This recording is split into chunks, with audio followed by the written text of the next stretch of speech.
We are live and we are back. Let's go.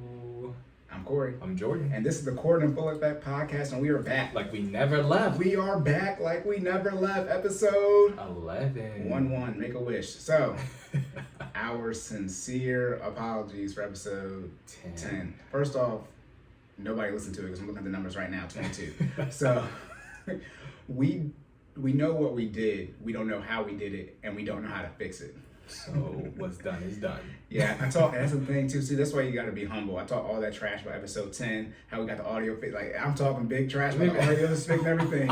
The worst audio we've ever had is episode 10. It was really fast, like really fast. Like we sound like Alvin and the Chipmunks. And we said we're going to do our best to keep these really closer to an hour and a half, 45 minutes of fitness and finance questions. The time was messed up when we were recording on the actual software Pro Tools, but for our video, now we're looking at them right a minute. You know, they're about 5-10 seconds off, which is supposed to be right. Right. They were like almost an hour apart, and we were looking like, and as soon as we stopped, what we both said, we got a problem. Right. We straight into troubleshooting. We spent 2-3 hours trying to fix it. So yeah, we had to strip. I just thought about it, we can upload the video, strip the YouTube audio, and just have something, so we're consistently posting. So apologies for that.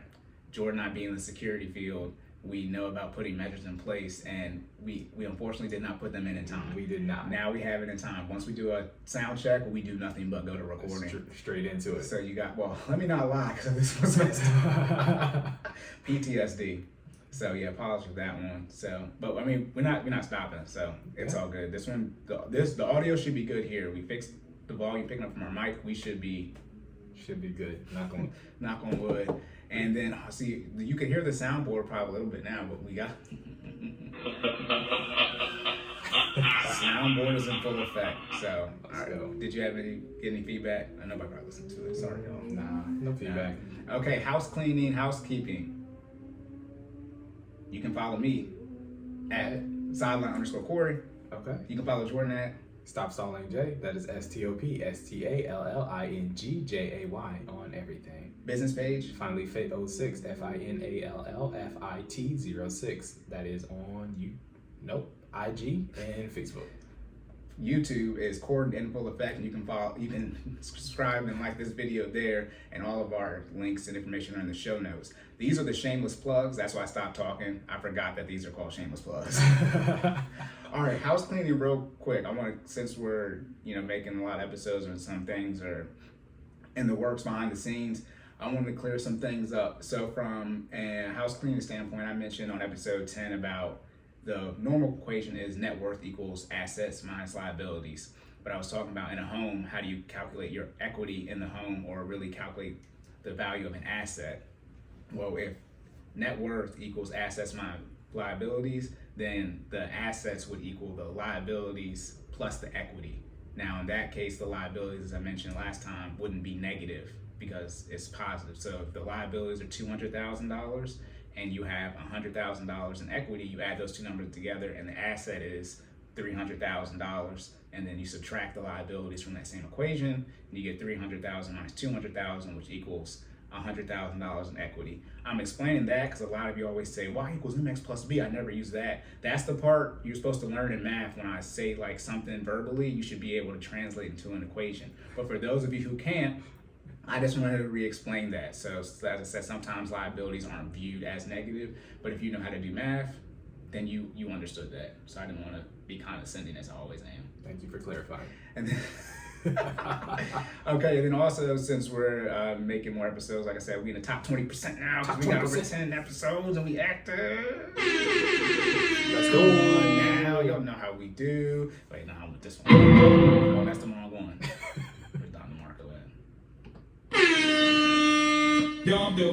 Yes, Don DeMarco. I need to figure out I know what it is, but I don't know what it's from. Anyways, so now we have more episodes. We're going to start transitioning out of more beginner stuff into more intermediate and advanced things. We'll do our best to clear up when we're doing something that's beginner, so you don't I should execute this, and no, this is more advanced type of steps. But for those of you all right, can we get some more investment in generational wealth talk? Yep, on the way. That's coming up soon. That will drop in the teen, from between 10 to 20. I'm not gonna keep teasing y'all with that. And I need to have that out for when we have guests. You just had that on the back burner for a minute. Well, it's so much stuff. I have to do it so then I can just talk about it. But I'm about done this year. I have to sit down and reorganize it. So I just brain dumped it. So we're gonna do that. And we're gonna start getting into more. What are advanced topics? What if they're all still surface level? They're advanced to us. Well, we're gonna do that, yeah. So we can, once the guests come on, we have essentially said everything we have to say, and then it makes the conversation flow easier because we've already discussed it, and we can just reference older episodes.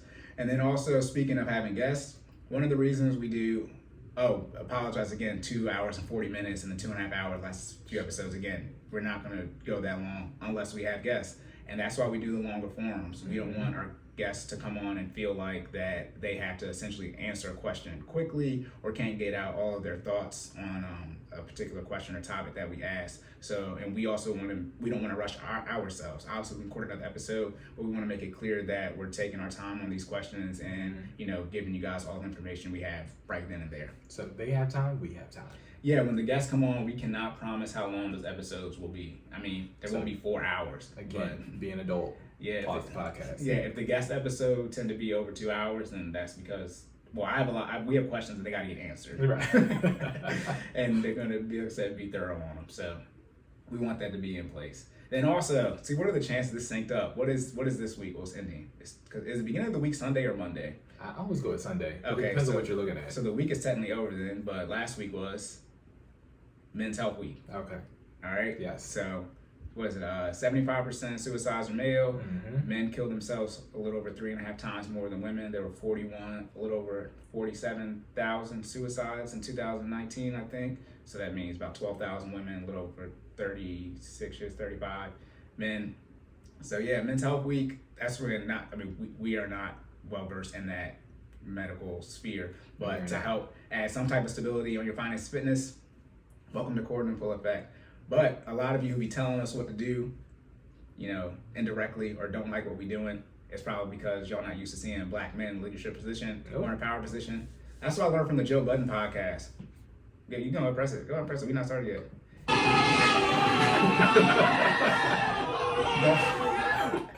That's what I learned from the Joe Budden podcast. I assume he has at least 51% ownership in the Joe Budden podcast.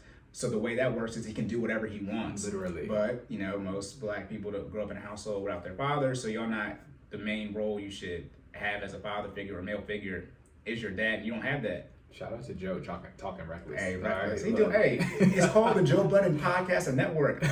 I assume he can do whatever he wants, and that's how it's supposed to be. But a lot of y'all haven't been used to seeing black men in leadership or power position. So then, constructive criticism in school, but then, y'all be tripping and we out here on that outright ownership and all that type of stuff. So if Jordan and I make a decision, it's literally over because all the equity is gone. It's 75%. His wife got 25% because he started this after he was married. But I got 50. But his wife can't come in here and outvote it unless it has something to do with the physical house itself.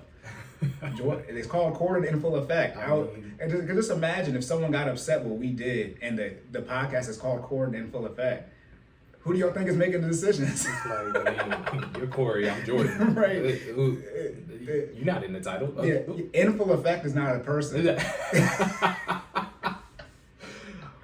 Man. Oh, okay. And y'all can obviously speak up and give us changes, but again, recognize if you're actually, giving us constructive criticism or subconsciously, like deep down, you don't realize that because the human body doesn't like change, and you're experiencing change right now, seeing black men essentially, in short, running things or working towards it and making progress, and your body's like, oh, something new, destroy, and y'all trying to destroy. I mean, you can't destroy us. If you're trying to destroy us, you can try.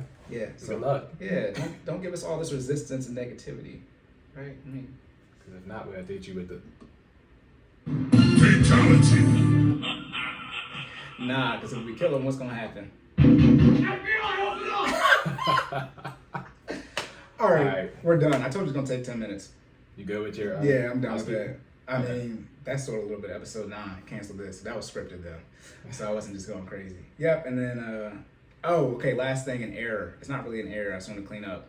When I was talking about when you should take a lavish vacation, like a real expensive one, obviously relative to your income, I said $500,000 net worth and your home paid off. But I don't want to make sure people don't think the home is included in that net worth. So it's $500,000 and your home paid off. So if your home is $300,000, that would be $800,000 in net worth before you start taking really expensive lavish vacations. Then on top of that, no debt. Because your house would pay off, you should have none, right? Then obviously 36 months emergency fund, right? And since you probably have $500,000 in stocks, you've probably been investing 15%. So you check that off. And if you have kids, whatever you want to invest in them, you're doing that. Then you can start taking extremely lavish vacations. You can go on vacation, but the extremely expensive ones, and I've looked this up too. Vacation is roughly a little around $1,200 a person on average. So family of fours, it's technically like $1,150, but around $4,800, let's say $5,000, for a family of four. That's on average. So obviously the average family isn't going though to Europe, right? So that's still the lavish ones is probably at least double that. So yeah, you shouldn't be spending $10,000 on a vacation. Lifestyle. If you don't got that, got your net worth up. All right, get it right. Yeah. Get it together. I mean, you think, $5,000 roughly. That's essentially 1 month's income because $60K, right? So I would say 1 month. 1 month of your pre-tax income. That's roughly what you should be spending total on a vacation. That's what the averages are, at least. And that just, I don't care what y'all spend on vacation, because y'all gonna do it anyways. But if you're gonna ask me what you should spend on it, no more than 1 month of your pre-tax. If you got a high pre-tax, you can spend $10K. But for those of y'all who don't, you don't have it. We good? Yeah, we good. I'm trying to find the questions. This is why they have, assistants and managers and all this other. I tell people at work all the time, I can't do two things at once. So for those who don't know how the podcast works, this is how it goes. We usually have a fitness section, and then we have a finance section. All right, so we answer questions that have been submitted by some of our listeners and our viewers for each section, and then we have some personalized questions of our own. So send us questions, okay? Yeah, so we can answer them here. I remember that in my brain, but I didn't do it. Yes, we're gonna help you with your wealth and health, or your finances and fitness, or whatever you want to call it. And we're gonna help you save more and save less and keep making better your best. Yes, that's for you new listeners. All right. Yeah. Next week I won't have as long as house cleaning, housekeeping, unless somebody gives me stuff. But yeah, had a laundry load. I did. Yeah. And everybody's like, again, we don't know. Jordan's like, I kept telling him we were under 2 hours a day. He's like, okay, I saw all that house cleaning you had to do. We haven't started yet. We 12 minutes in. I'm gonna have to scroll through his list. I was like, all right, cool. Yeah. But we got so the fitness section is up first, and the finance section is up second. So now we're on to the fitness section. Let's get it.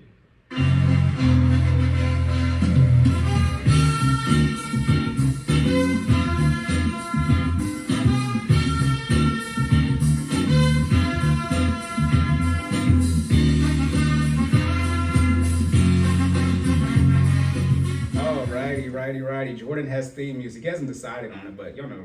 Yeah, I feel like with every, I feel like that fits, right? Every fitness montage usually has some type of Rocky music. If you didn't know that was Rocky, spoiler alert. Well, you're welcome. But yes, okay.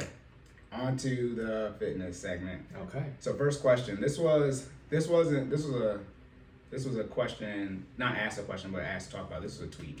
Yes. So someone tweeted out that you should drink half your weight in ounces of water. So if you weigh 150 pounds, you should drink 75 ounces of water. Then you should also, on top of that, eat 5 servings of fruits and veggies every day. So if you're bloated, that'll be gone. Your skin, it'll be glowing, and the energy will be there. So should you be drinking half your weight in ounces, and should you be eating 5 servings of fruits and vegetables every day? And will that help with your bloating, your skin care, and your energy? All right. So I'm gonna break this down because it's like 5 questions in one. That's the first response, right? Okay. So should you drink half your weight in ounces of water? I'm gonna give several different answers to this, and I'm gonna conclude with how I feel about it, right? So let me first throw my disclaimer out there. I am a certified personal trainer. I am not a certified nutrition coach. Those are 2 different things. However, I am working on that certification coming soon, but I currently do not have it. That being said, I do know a lot about nutrition. However, I am not technically allowed to give specific nutrition advice. That being said, that's my disclaimer. Do what you want with that information. I'm gonna say what I'm gonna say. All right. So dietitians and or several certified nutrition coaches actually agree with this statement that you should drink half your weight in ounces of half your weight in ounces of water. And I just think there's a lot happening in that statement. What about the fruit? They agree with the fruits and veggies too? Yes. So and I said I was gonna break it apart, right? Okay, we're gonna break. Okay, that's true. I'm gonna do the weight in the water first. Yeah, okay. the water first, right? So they agree with that statement that you should drink half your weight in ounces in water for several reasons. I think it is based on what type of person you are. And it's like, okay, Jordan, what does that mean? All right, what type? My bad. I'm having a conversation with myself over here. What type of person you are, right? So if you are a non-active person, you're probably, first of all, you're probably not drinking the minimum recommended amount for most people, which is the common response, I think, is 64 ounces of water, right? You should be drinking 64 ounces of water a day. Let's go through water measurements too, for people who don't know. Before you go there, what does define non-active? Non-active, so you're not getting your minimum 30 minutes of cardio recommended a day, okay? So non-active, you're not doing anything, okay? You're not getting the 30 minutes of cardio, what are you doing? What are you doing? Let's start there. Yeah, I gotta hit you with one of these. Okay. I know what they doing. What they doing is this. I got beans, greens, potatoes, tomatoes, lamb, rice, water, beans, greens, potatoes, tomatoes, chicken, Eating too damn much. Okay, so we define what non-active is. Not 30 minutes of less than 30 minutes of cardio a day. Correct. So now we're gonna get into defining where you can see how much a certain size is. Yes. So I couldn't say that. I'm gonna take you guys back there. I'm gonna take you guys back to school for a second, right? So there are 8 fluid ounces in a cup. Okay, I'm gonna use some of these measurements today. That's what I'm telling you, this information. All right, 8 fluid ounces in a cup. There are 16 fluid ounces in a quart. There are 32 fluid ounces in a liter, and there are 64 fluid ounces in a gallon. Okay, so by definition, 2 liters is 1 gallon. 4 quarts is 1 gallon, and no, $1.28 is a gallon. A gallon is 3-point-something liters. Is it really? How many ounces are in a gallon? 64 ounces. The answer is 128 fluid ounces. Well, you heard it live, ladies and gentlemen. Hey, I mess up too. It's all I'm good. wrong. Hey, what we're doing now is we're definitely correcting each other more. Because Yes. we were just letting each other hang the dry. I respect it. That's why we got the error. error section. we just Well, I'll clean that up next week. Yeah, 60. I already had my disclaimer where I can't do this math on conversion math. This is the one thing I can't do. But a gallon is 128 ounces. Wow, then. Yeah, so that completely changes I'm even worse now, right? Yeah, it's okay. even worse. Yeah, a gallon's a lot. It's a lot. It's a lot of water. So so I'll just start with my answer in the sense I'm learning this information. I think you should drink. Let me put it this way: a non-active person should drink at least a minimum, absolute minimum, 32 ounces of fluid, or 32 fluid ounces of water a day. Okay, that's like the absolute minimum you need. That's 4 cups of water. Okay. If you're not doing that, you're not doing anything. You need to be hydrated. For yes, YouTube, Corey, this is 32 fluid ounces. So one of these. This is my 64 right here. Okay. Jordan's got words on it. Yeah. To motivate you to be great. Okay. And just for the sizing, the traditional Deer Park bottle, that's 16.9. I don't know why it's not 16, but it's 16.9 fluid ounces. So 2 of those, it would be 32. Correct. So you need to drink 2 of those a day, at least. All right, that's the minimum recommendation.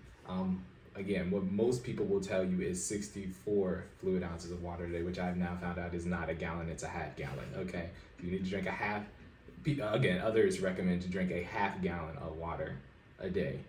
These dietitians that say you're supposed to drink half your body weight in fluid ounces. It's a little bit much. Your body goes through several reactions when you start consuming large amounts of water like that. Some of them are positive, but some of them aren't. And that being the case, you got to be careful with over consuming water, right? Water can actually, drinking too much water can actually kill you. I know people are like, what? Yes, that's a thing. There's a thing called water poisoning. Consuming large amounts of water at a rapid rate can result in water poisoning, which literally can take you out. I know that blew my mind when I heard it for the first time too. But that being said, you have to be careful with the amount of water consumed. But in consuming water, the whole point of consuming water is to be what, Corey? Hydrated. Be hydrated. I hope. I mean, I don't know what Yes, to be hydrated. So what people don't realize is water isn't actually what hydrates you. Electrolytes are. I know this is new to me, so I have no follow up. What does that clarify then? What does that mean? Electrolytes are. So the process of hydration is the ability to absorb water. So that's the actual definition of hydration. So to be hydrated is the body's ability to, again, process and absorb water. And what allows that to happen in the body are electrolytes. Electrolytes are minerals that can hold an electro current in your body, right? Mm-hmm. So that consists of potassium, phosphate, sodium, calcium, and magnesium, right? These can be found in foods that you eat. They can be found in supplements.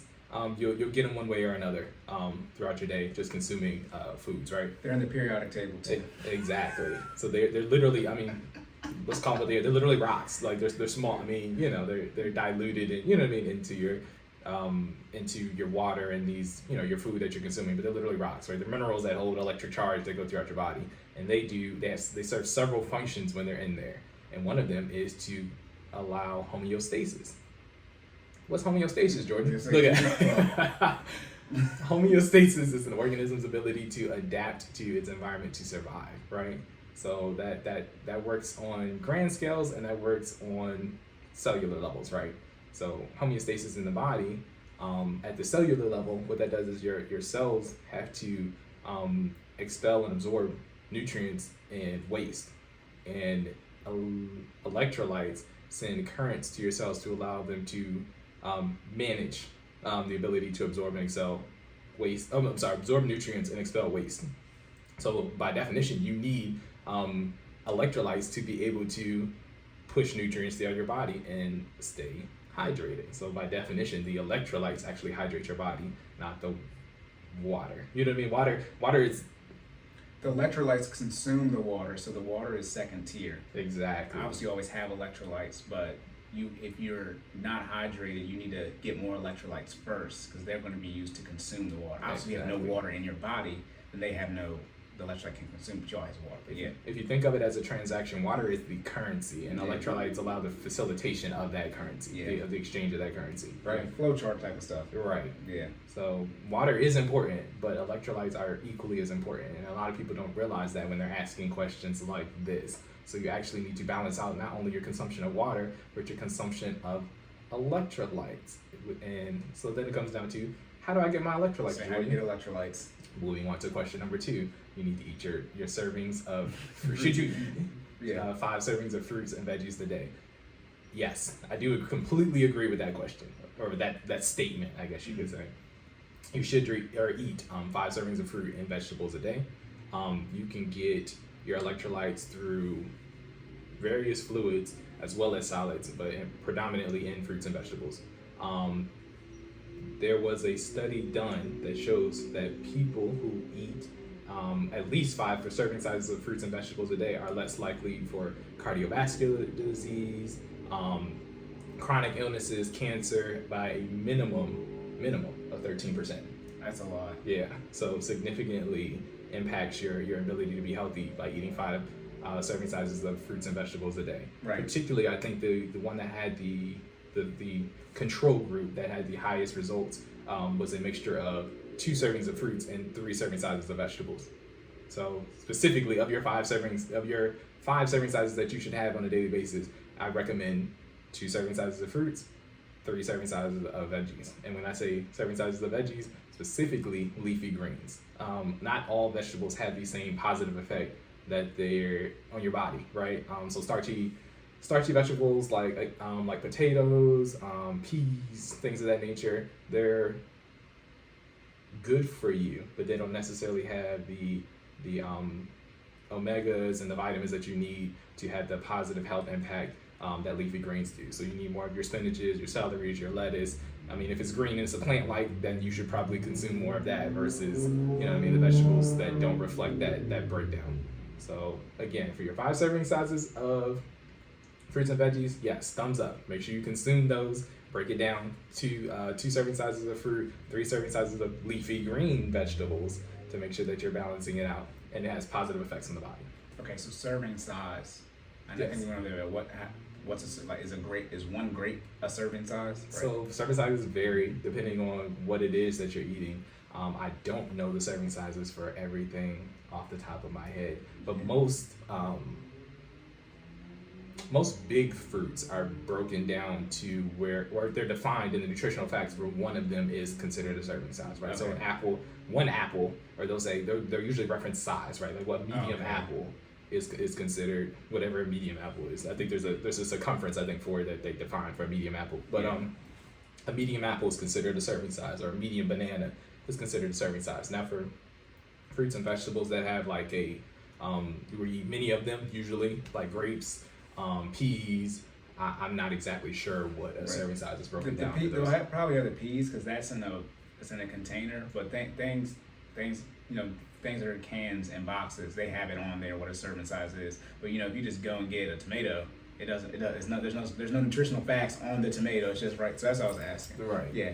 Use the internet, guys, and Google it. Yes. I wanted to touch on when you were saying about the when you were talking about the electrolytes and the water to compare it to finances. When I was saying like the first tier, second tier, a lot of people want to know how they get money in stocks, like how they build their net worth. You have to invest, right? The ROI is second tier. ROI is the water in this case, right? Obviously, you need a rate of return on the money you're investing, but if you want money, you need to put money and invest it, just like the electrolytes. You need to have electrolytes. So that's first tier, second tier. And then also with the weight. So I'm looking at that 150 pounds and then drink 75, half of it. Mm-hmm. I think that is, because you said you recommend at least 64 though, right? Correct. That's essentially 70. When you double that, that's buck 30. Correct. I think it's not that you should drink. You should drink half in your weight because that's what the average people weigh. You know what I mean? Like, because your 64 is what most people are gonna weigh around that range. Somebody weighs 200, they should obviously drink more than 64. Yeah, I mean, right? I get what they're saying. They're basically putting a scale on it, Yeah, right? and And it then- slides yeah. depending on the weight of the person. And then you also portion it based off of what you can get a size. The size of that water come in on top of that too. Right. Like I wouldn't say drink 113 fluid ounces. Like how I got 3 bottles of water half full every day. I forgot, so I gotta circle back for the water question, right? But we didn't talk about is an active person specifically. Oh, So yeah. the rules change when you're active, actually. So because you're an active person, you're actually losing more fluids because you're outside, you're sweating. Your body's expelling sweat, right? And all the fat that you're losing while you're working out. You actually have to drink more water. So there's the base 64 ounces, right? But then in addition to that, you have to drink. I think they recommend about 16 ounces of water to at least 20 minutes prior to working out. So you kind of have to preload your body with water to be able to, so you don't pass out when you're outside running and you're pushing out this sweat, right? Yeah. But then for every 20 minutes of exercise, there's an additional 12 ounces of water that should be recouped within 20 minutes after working out, right? You do that math real quick. You said Every 20 minutes of exercise, you have another 12 fluid ounces. 12 fluid ounces. So 20 minutes, So 30, 12 fluid 36 ounces, for an 40 hour. minutes, 24 fluid ounces. 36 ounces an hour. Correct. Okay. I'm taking this in because I need to know it. Right. People ask in high school. They asked me if I smoke cigarettes. My lips are all dark. Now that's how dehydrated. I'm so dehydrated that people think I smoke cigarettes. Never. I never will ever smoke a cigarette. Never have. Never will. But yeah, so that's why I be trying to drink my water so much on here. Yeah. Because I don't drink enough. And it's just one of those things where you have to be realistic, right? Like, so again, YouTube, you can see my 64 ounce water bottle here. This is a lot of water, ladies and gentlemen. Okay, it's about the size of my head and my neck together. Like, it's a lot of water. Okay. That being said, I have to be mindful of my water consumption to purposefully drink 64 ounces of water. Like, I have to fill that up in the morning. I have to take that with me. Before my workout, I have to find it immediately following my workout. I use that same water bottle for all meals, right? So like it's not I don't even need to order a drink if I'm eating out, right? Like I get water, right? Like it's just a no-brainer. You have to consciously make an effort to drink 64 ounces of water a day. So that being said, I mean the recommendation is to drink half of your body weight. Half of y'all can't get to 32. Yeah, that's a lot. Let alone 64. So realistically, expecting you to drink half of your body weight in fluid ounces is a little It's unrealistic. Yeah, you gotta set realistic expectations for yourself when you're setting that goal. Yeah, I mean the easiest way to do it though is start drinking water like pretty much soon, sun up to sundown. Yeah. Because you have the whole day to drink it. But because if you try to drink 32 ounces of water, your stomach you're gonna be talking about the itis. Right. Y'all seen that Boondocks episode? Where you're gonna be hurt. Rest in peace, John Witherspoon. You're gonna be hurt if you do that. So. It's just A gallon's a lot. Yeah, I A mean, gallon is a lot of water. you have to be cognizant of your you water have to do that throughout the consumption. whole day. Literally, like Yeah. just constantly taking water to the face. Oh, Like, and if you guys weren't picking that up, you will be using the bathroom a lot too. Yeah. That's the one. It's such an inconvenience to use the bathroom. It's obviously a need. We use the bathroom. We don't wear depends. But because everybody got something to say, so let me make sure I clip that in there. But yeah, you'll be using the bathroom a lot if you start drinking more water. and you can also read those signs of when you go to the bathroom, right? I think we talked about this Yep. lightly before, but if your urine is darkly colored, you're dehydrated. Like that's how that goes. There's a whole sliding scale for how that goes, right? But basically if it's you want it to be ideally about lemonade color or lighter, right? As clear as possible is probably better, Yeah. right? But it shouldn't be 100. It shouldn't be like it's water. That's Yes. too much. Because Yeah. then essentially your body's not processing it. You're Just expelling dispensing- water at and that you point. don't want to do that because you have to drink water So at a that's- certain speed. So what did we learn? That's when you probably need more electrolytes at that point. consume it. Exactly. So you got to. That's why I said there's a balance, right? Your body is 75% water, right? Like that's just how that works, right? So your body's only going to hold so much more additional water. So you need the electrolytes in there again to balance out that homeostasis at the cellular level to allow your body to then absorb and actually process and benefit from the water that you're intaking. Otherwise, it's just passing through. It's like a highway. It's Right. in and it's coming out. You know what I mean? Right, yeah. So for beginners, if you're not drinking water, try to drink 1 bottle of water a day. Don't get don't buy a gallon of Deer Park and try to drink that as your bottle. Get one of the 16 ounces and then consistently do that. And then obviously, measure that with, when you're urinating to see, what the color it is. And then, make progress. And then obviously, FinallyFit.live, start Yes. working out and then you can get more information there. For sure. But yeah. So is that it? Do that for you after that? Yeah. Okay. We're always going to double back. Like I said, we're going to be good on time. So we can always come back. Jordan has like 2 or 3 more things for this question. So we're going to double back to this one. Gotcha. All right. So question number 2, since we talked about drinking water and working out, and we talked about how much water you should drink afterwards and before a workout, let's talk about protein shakes. Should you drink it before or after you work out? Okay. Depends. I already know it. I do know. So let me so it does depend. So technically, it depends on what your goals are as in your fitness journey, right? The best caloric management technique is to consume protein consistently throughout the day, minimal about 3 times a day, right? That being said, it does not necessarily have to be in the form of a shake. It can be in meals, as well as fluids, right? So it can be solid or liquid. But to answer the question directly, should you do a protein shake before or after you work out? If I had to pick one, I would say after. Why? The primary. Thank you, Cory. We're not giving neither of us give each other a break today. We're so aggressive towards each other. Are you gonna speak or are you? Okay. Oh Oh my man. goodness. The comfortability. Ultimately, protein's purpose, I mean, it has multiple functions in the body, right? One of the functions is to be used as energy, but the other one is to repair ripped my muscle fibers post-workout. So that is why I would recommend having protein after a workout. I would say protein's primary purpose, because even for energy, right, it's technically a secondary source of energy to carbohydrates. Okay. So I don't want to say the only, but your body primarily only starts using protein to break, for energy if you don't have any carbs.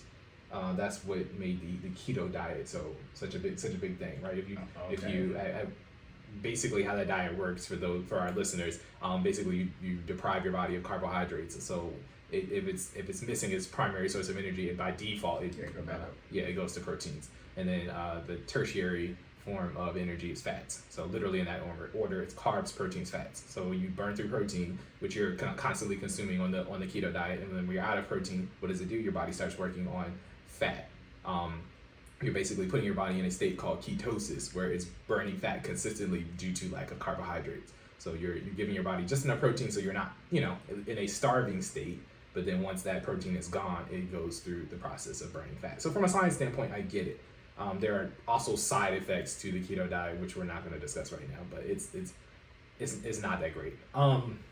That being said, bringing it back full circle, having protein after your workout, there's this thing called the anabolic window, which is basically the heightened period in which your I'm not even going to give you the opportunity to ask me what that is. The anabolic window is the heightened period in which your body is able to absorb nutrients. So within 20 to 50 minutes of following a workout in which you've torn some muscle fibers, your body is actually almost twice as efficient in the process of absorbing macronutrients. So that is the optimal window in which to provide your body protein. So what protein does is, again, it's used as energy, as a secondary form of energy, but it also has amino acids, and amino acids are broken down and used in your muscle fibers to then repair the ripped tissue that is created throughout your workout, right? So basically, essentially what you're doing when you're working out is you're tearing your muscle fibers, and then you use protein to fill in the cracks to create larger muscles. That's how muscle growth happens. So optimally, you would like to have your protein post-workout. If you're having a pre-workout, it's purely as a caloric management technique because you haven't done the work to rip those muscle fibers yet, so it doesn't have the restorative properties that it would have post-workout. So again, you can have it before, you can have it after, but optimally, you would like to have it after. Yeah, so not like pre-workout, but just they say you don't work out at all that day. That's just because you want to eat a certain amount of protein to keep your weight up / gain weight. So you might just be having a protein shake. Correct. Essentially to compensate for a meal that day. Correct. Right. Yeah. So ultimately, post-workout is the way to go, man. Get those protein shakes ready. I usually pre-make mine and then I just store it in the fridge. That way I already prepared for the anabolic window post-workout, and then I just consume it after the workout. Again, within that 20 to 50 minute period post-workout. Oh, it's 20 to 50 minutes? It's 20 to 50 okay, minutes. good, because I'm about to flame you up, because we definitely can't do it 20 minutes after we work out. Yeah. somebody is talking. Yeah, well, what I do is I get you to your anabolic window, right? Because it's not immediately following workout. I got a shower afterwards, though. Yeah. That's what I thought you were saying. It was like 20 minutes, I thought you were saying it's 20 minutes right after, but you're saying it's 20 to 50 minutes. So it's a 30-minute window. Correct. But it's 20 minutes after. It's like the rain. Yeah. When So you're driving. It's 20. So it's a 30-minute window, like you said. The range is 30 minutes, but it starts 20 minutes after. Correct. Okay. So your body has to cool down. There's like a cool down period, which is at 20 minutes, right? That's why it's like once it gets back to its version of a resting heart rate. Mm-hmm. You know what I mean? Then your body's at the point where it's like, all right, give me what you got. Right. And that's when you want to administer that protein. You still be pushing it though. Let's not about to lie. You got 30 minutes, bro. It takes 5 minutes to consume a protein shake. Consume the protein shake prior to the shower. Now I gotta get a shower right afterwards. Look, man. What do you want me to tell you? The anabolic window is 20 to 50 minutes. Yeah, no, it's my mom and my dad's fault. They made me. So don't take a 30-minute shower. I gotta get. I'm just saying, I gotta get the sweat off me immediately. I do my best to make my shake before we work out. You seen that? Cory, where you at? Made the shake. He does do that. Oh my goodness. But yeah, so is that all you had for the protein shake? So again, I'm gonna just circle back. So protein shakes, the average protein shake is about 20 to 30 grams of protein per scoop. So you want to make sure you get. I usually do about 2 scoops. My serving size is technically, because it varies depending on what brand of protein you're using. So definitely read the nutrition facts. That's why I always tell you guys to read the nutrition facts. Reading is fundamental, like literally. Okay. So you want to read the nutrition facts and see what it is for your brand. But usually most of them are 2 scoops. So you want to get about 40 to 60 grams of protein in a single protein shake. That's usually optimal. Yeah, now I think I'm done. That's it. Yeah. All right. Third and final question. I forgot to do this though too. Locked and loaded. That's supposed to be my outro, the final outro. I'm gonna switch over. Whatever. Anyways, all right. Final question. And by the way, y'all see, look, we on it today. Not even 40 minutes yet. 40 minutes. What does working out with a purpose look like or as we call it, overall health conscious? What does that look like? Very vague and wide open question. It is.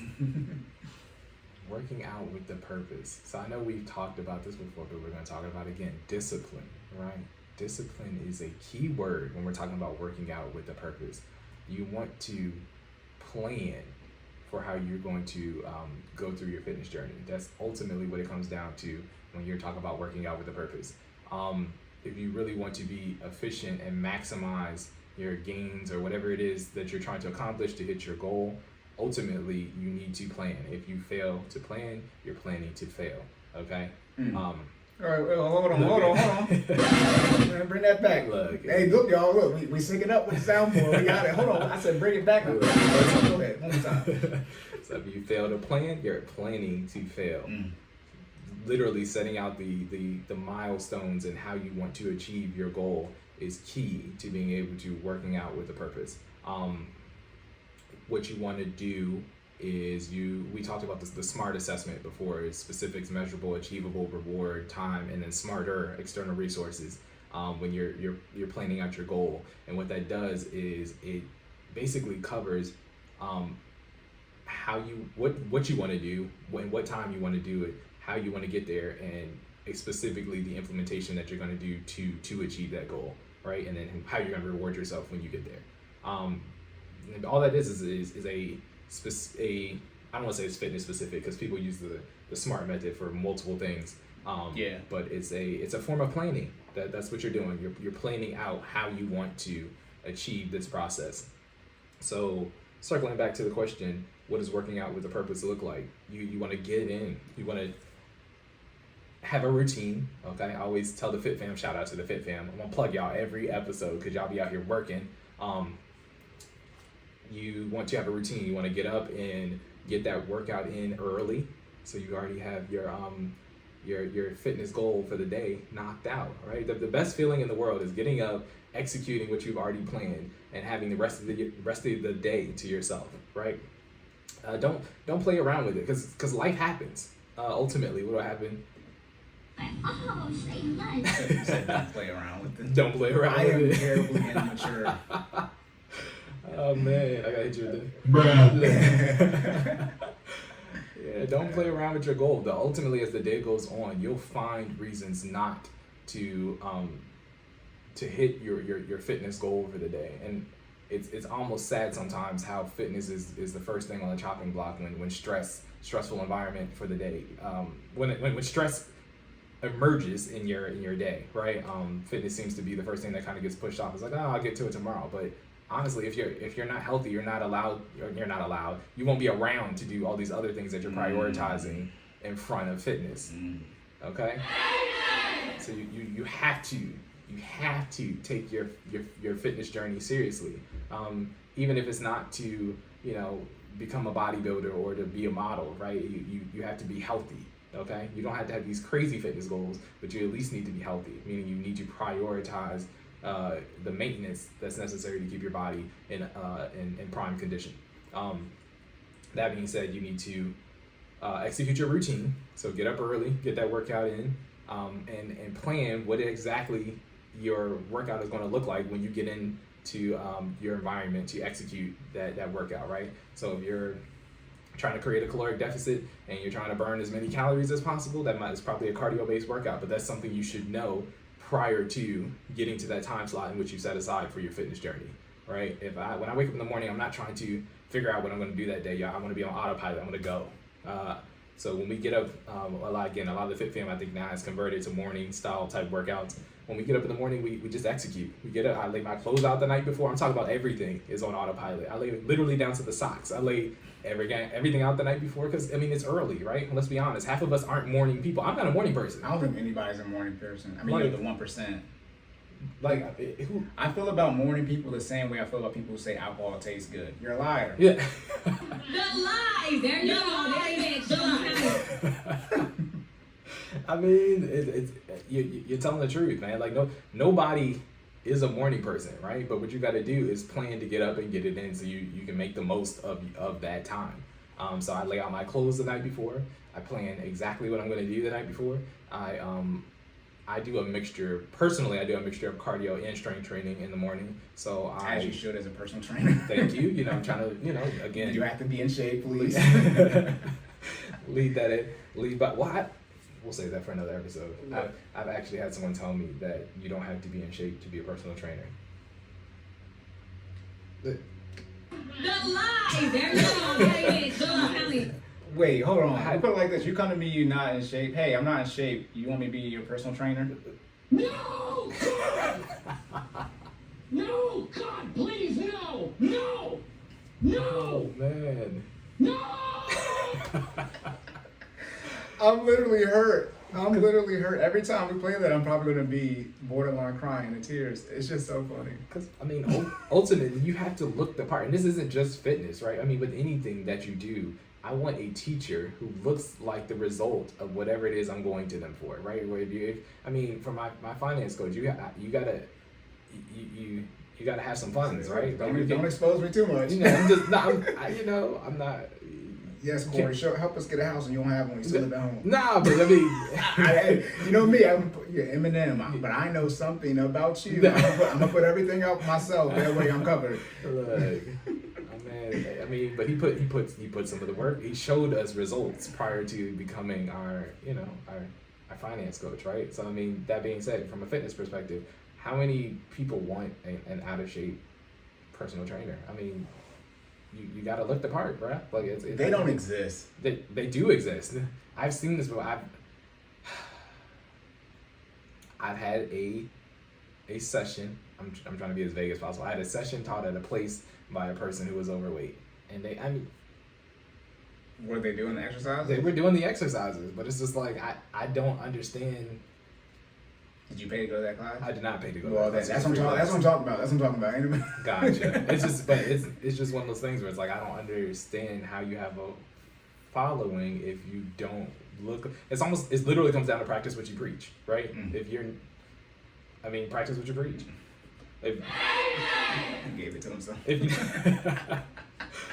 you're not implementing what you're telling me to do, why would I do it? No, I mean, in school, most people who are business teachers have never had a business. So that is like... Yeah, I mean, that's what Dave Ramsey says. They say you don't want a shop teacher that has no fingers. What you been cutting? Yourself, clearly. Yeah, yes, you should. People can speak on things. Everyone doesn't. To speak on something, you don't have to have done it. But at the end of the day, if you're going to be paying someone to educate you on something outside of college, because that's what the business teacher is, has no business. So I have to throw that caveat in there. But yeah, you want to hope they have done it at least some point in time. Yeah, I mean, experience, right? That's ultimately what it comes down to. Even if you're not in shape while you're teaching this class, I need you to have had some type of experience with a fitness lifestyle. You're going to teach me about fitness at some point in time. Even if you don't look the part now, you need to tell me you were a retired collegiate football player that did something, right? Like you have to have been exposed to this lifestyle at some point to be able to teach it to me. Because otherwise, it's Tell me you took weight training in high school, not walking wellness. Well, how about this? Tell me you at least took gym as many times as you could. Exactly. Some people, easy A. But like some people, I'm not taking gym this year. What? Or GPA boost at like worst case scenario. Because if you ask me, do I want an out of shape person to be my trainer? I'm gonna hit you with the. Oh hell no! Hey, they're not gonna be able to lift up the bar. I'm gonna be like, he needs some milk. Oh my goodness. Gosh. But bringing it back full circle, what does working out with a purpose look like? So yes, you just want to be mindful of the task, dedicate that time to hit your goals. You want to plan before you go to execute, and you want to be consistent. Consistency is key. I think a lot of people, I was actually going to say this for my think piece, but I think a lot of people fail to realize, like, just not even just fitness, but in every aspect of life, consistency is really the key to hitting that finish line at some point. You just got to keep chipping away at it, and everybody's journey is different, meaning what you do and what your results look like will be different from what my results look like. But that being said, you're still going to hit your goal, and then the time may change, the level of effort may be different, But eventually, if you keep chipping away at it, it's like a tree in the forest. If you just keep hacking away at it and hacking away at it, and every day you just keep hacking away at it. You know what I mean? Our trees are different size, but eventually you'll get it cut down, right? And that is the end result. Consistency. I can work with someone who just keeps coming back every day if they're willing to, again, put in the work and show up, right? Those are the bare minimum requirements to hit your goals. And again, in anything, not just fitness. You got to put in the work, and you got to keep coming back. All right. So that being said, that's what a health conscious lifestyle looks like. You got to plan, have a routine, and keep coming back, and put in the maximum effort when you do come back, right? Keep trying. And every day is not going to be a great day. I'm not going to make it seem like you're supposed to be a robot when you're hitting your fitness journey, right? You're going to have days where you burn, 1,000 calories, and then you have days where you burn 200, and that's okay. But guess what? You put in some work every 24 hours. You know what I mean? You just keep chipping away at it, because ultimately I always say this for the Fit Fam, sustainable, healthy lifestyle, right? We're making lifestyle changes. This is not something that you're just going to do temporarily. Like, again, I practice what I preach when, when talking to my clients, because I do this, right? I get up and run all the time. Like, literally, I mean, I try to do it every day. If I can't do it every day, I get on the bike. I play basketball. I do, there's some type of physical activity occurring on a 24-hour basis, because I can't tell you to do that and not be doing that, right? Consistency is key. Put in the work, and you'll produce the results that you want. You know another word for consistency is? What? Discipline. Oh my goodness. So for those of you who thought you dodged the word discipline on this episode, You shouldn't have been talking shit. because I have brought it back. Yeah, consistency, discipline is the exact same thing. Because you can't be disciplined if you're not consistent, and if you're consistent, then you are By definition. disciplined. There you go. Look how we synergize that. Perfect. Oh my goodness. All right. So, hey, I'm gonna save that later. We're gonna save save the it? bag. Put that one, maybe okay. next one. So, Gotcha. all right. So that's all you had for what does it look like to be working out with the purpose, or to be quote unquote health conscious? Yes. You just one last thing. Okay. When we talking about diet, you just gotta you have to be, again, I think I said mindful, but you just have to be mindful of the health decisions that you're making throughout the day, right? If your goal is to create a caloric deficit, or even if it is to gain muscle, you need to eat a certain amount of protein, right? Whether it's caloric deficit or to gain muscle mass, you still have to make mindful decisions throughout the day and in nutrition lifestyle. I'm not gonna dive too deep into that, but you just gotta make the right choices. And again, with creating the sustainable, healthy lifestyle habits, our goal, again, with FinallyFit is to train you to be able to recognize those in real time. So you'll start off slower. We recommend basically you tracking your calories and measuring your serving sizes at first, but then after a while, what happens is you've done it so much where you start to be able to make these decisions in real time. It doesn't have to be super dramatic changes. Like, people automatically assume the word diet, and they're just like, or they see the word diet and they just assume like salads all the time. And it doesn't have to be salads constantly every day, right? It just has to be, again, balanced macros and caloric management techniques, and getting a caloric deficit throughout the day, and making small tweaks to your diet as you go through this. Your daily processes will allow you to create that caloric deficit. Just, again, chipping away, consistency, one decision at a time. You might have a meal and decide to just not get sauce on it for one. Like, let's say you get some chicken and rice and you decide not to put some type of gravy on top. That's probably 100 calories less right there, because you'd be surprised how much things like that add calories to your meal. So that's one small tweak that you can make every time you have, something with some sauce, or just get less sauce, right? Get half that amount. Just literally, you can, when you go to restaurants, you can tell people, hey, put the sauce on the side, and then you be an adult and be health conscious, and then administer the sauce on your food. You know what I mean? So then you're aware that you're now being health conscious and preserving those calories by not administering the full serving size, or not having sauce at all. But that being said, just be mindful of your nutrition when going throughout your fitness journey. Yep. No, diet and budget are the same thing. You're already on it. Everyone's on it, some type of diet. That's what it is. Everyone's on type of budget. It's just like a diet. You need to at least just track what you're eating first. Don't even try to cut or add things. Just know what you're putting into your body. Same thing with a budget. Write down how much money you make, how much you spend.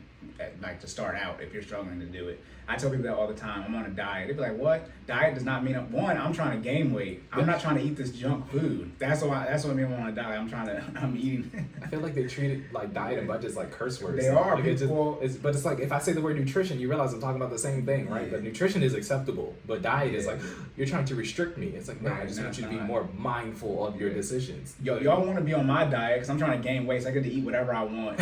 I know it's not true, but at the end of the day, like I'm trying to get as many calories. I'm adding calories into my diet, right? If someone's trying to lose weight, they're trying to cut. Now me, yep, I'll go ahead and eat this whole bag of cookies a day. Then I'll just work out. At least I'm getting my calories up. Jordan's like, no, that's not how it is. That's not how it is. But hey, do not eat the whole bag of cookies. Yeah, don't eat the whole bag of cookies. But maybe have an extra chicken breast with your meal. Yeah. There you go. Look, that's why he's a personal trainer. Anyways. But yeah, but you know me, I'm always big about figuring out the true foundational origin of something. You start looking at the definition of words and what they originally meant, right? People redefine things how they want to now. I do my best, depending on what it is and if it benefits me or not, to not do that. That's why I found out, like father. The father isn't male. It doesn't mean male. Oh. It means nourish, and then mother is nurture. Right? Okay. So father would be the thing that provides resources or sources, sustainability, whatever. We're not doing that right now. Look. But back to the words and defining. They start looking things up. I talk about the husband, right, and things of that nature. What economy means, it means household management, right? And then husband does the managing. So husbands, if your economics or finance are in order, then how are you managing your household, which you're probably not. And then finances is the main reason you get divorced. So there goes your household in shambles. Look, his word origin is... It's over 9,000! Power level, man. Let's be clear. What's their power level now? It's got to be at least 10 times. Listen, it was over 9,000 without Kaioken. So they just break the scouter. Yeah, they break it down. He crushed it in this one too. When they get so mad and they crush it, it's like they sense it now, though, right? But the internal scouter, but it's got to be like we talking about millions of points, right? I would assume so, but we're gonna get back on track. Gotcha. All right. Yeah, so I'll never forget about Dragon Ball. I mean the power. It's over 9,000! It's not going anywhere, so it'll pop back up in my head. But yeah, is that all you have for the fitness? Yes, sir. I think we're good to go. Alrighty, so we are locked and loaded. We are on to the finance section. Segment.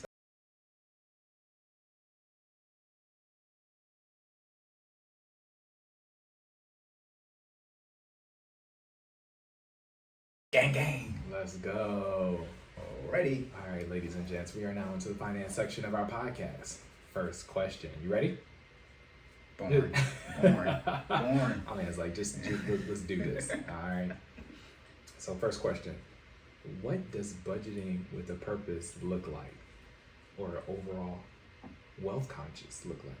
For those of you paying attention, isn't this the same question I just asked Jordan? Yeah, look at that synergy. Oh, no, yeah, I set it up that way. All right, yeah, so wealth conscious. So as we say, right, it's not, I don't know what to say for fitness, but for finances, you're not cheap or frugal, you're wealth conscious, right? So that's what it looks like, not being cheap or frugal, but you're just, everything I've always said, you're on a budget. As Jordan was saying about the smarter goals, I was saying with expectations, you have to start defining things. I was having a conversation yesterday with one of my clients. She's probably gonna be mad I called her a client, but I'm working on the attorney-client privilege, but because she doesn't care. But as I was working with, as you and your wife as well, the transition into essentially building wealth, and I'll save this for the generational wealth part because I have a whole spiel on it for there.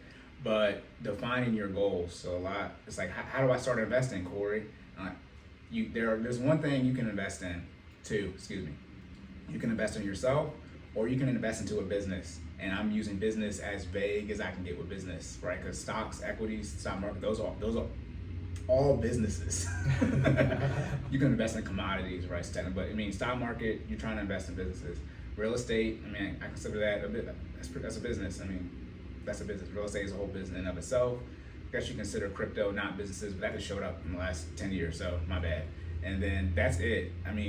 if you want to make money outside of your 9 to 5, but even if you invest in yourself, you know, you are a business.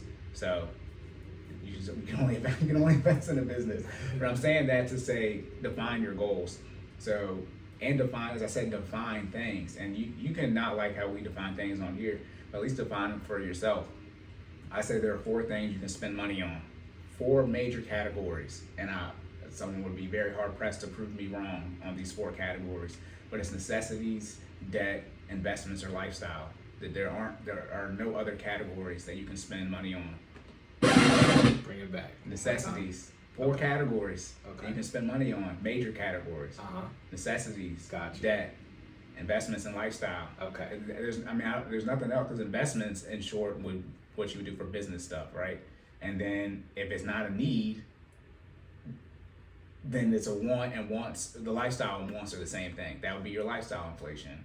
There's nothing else. I'm saying that because people when I say define things, a lot of people probably are going to be like, what do you mean investment? Like, there are 4 things. So when you have your income, you should spend it on your financial house or the necessities.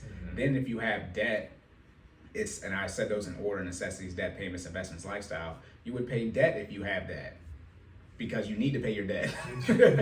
They start taking stuff when you don't pay your debt. Okay, and it makes it very hard. Now you have to pay me money, and I have to help you. I'm joking. You have to pay me money.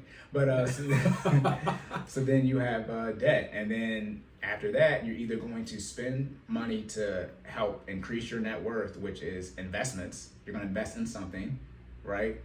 Or you're going to spend it on something that is not a need or debt, and it's not an investment, which means it has to be a want, right? Because if you're spending on something that's a want and it makes you money, that's an investment. Like, you lucked out.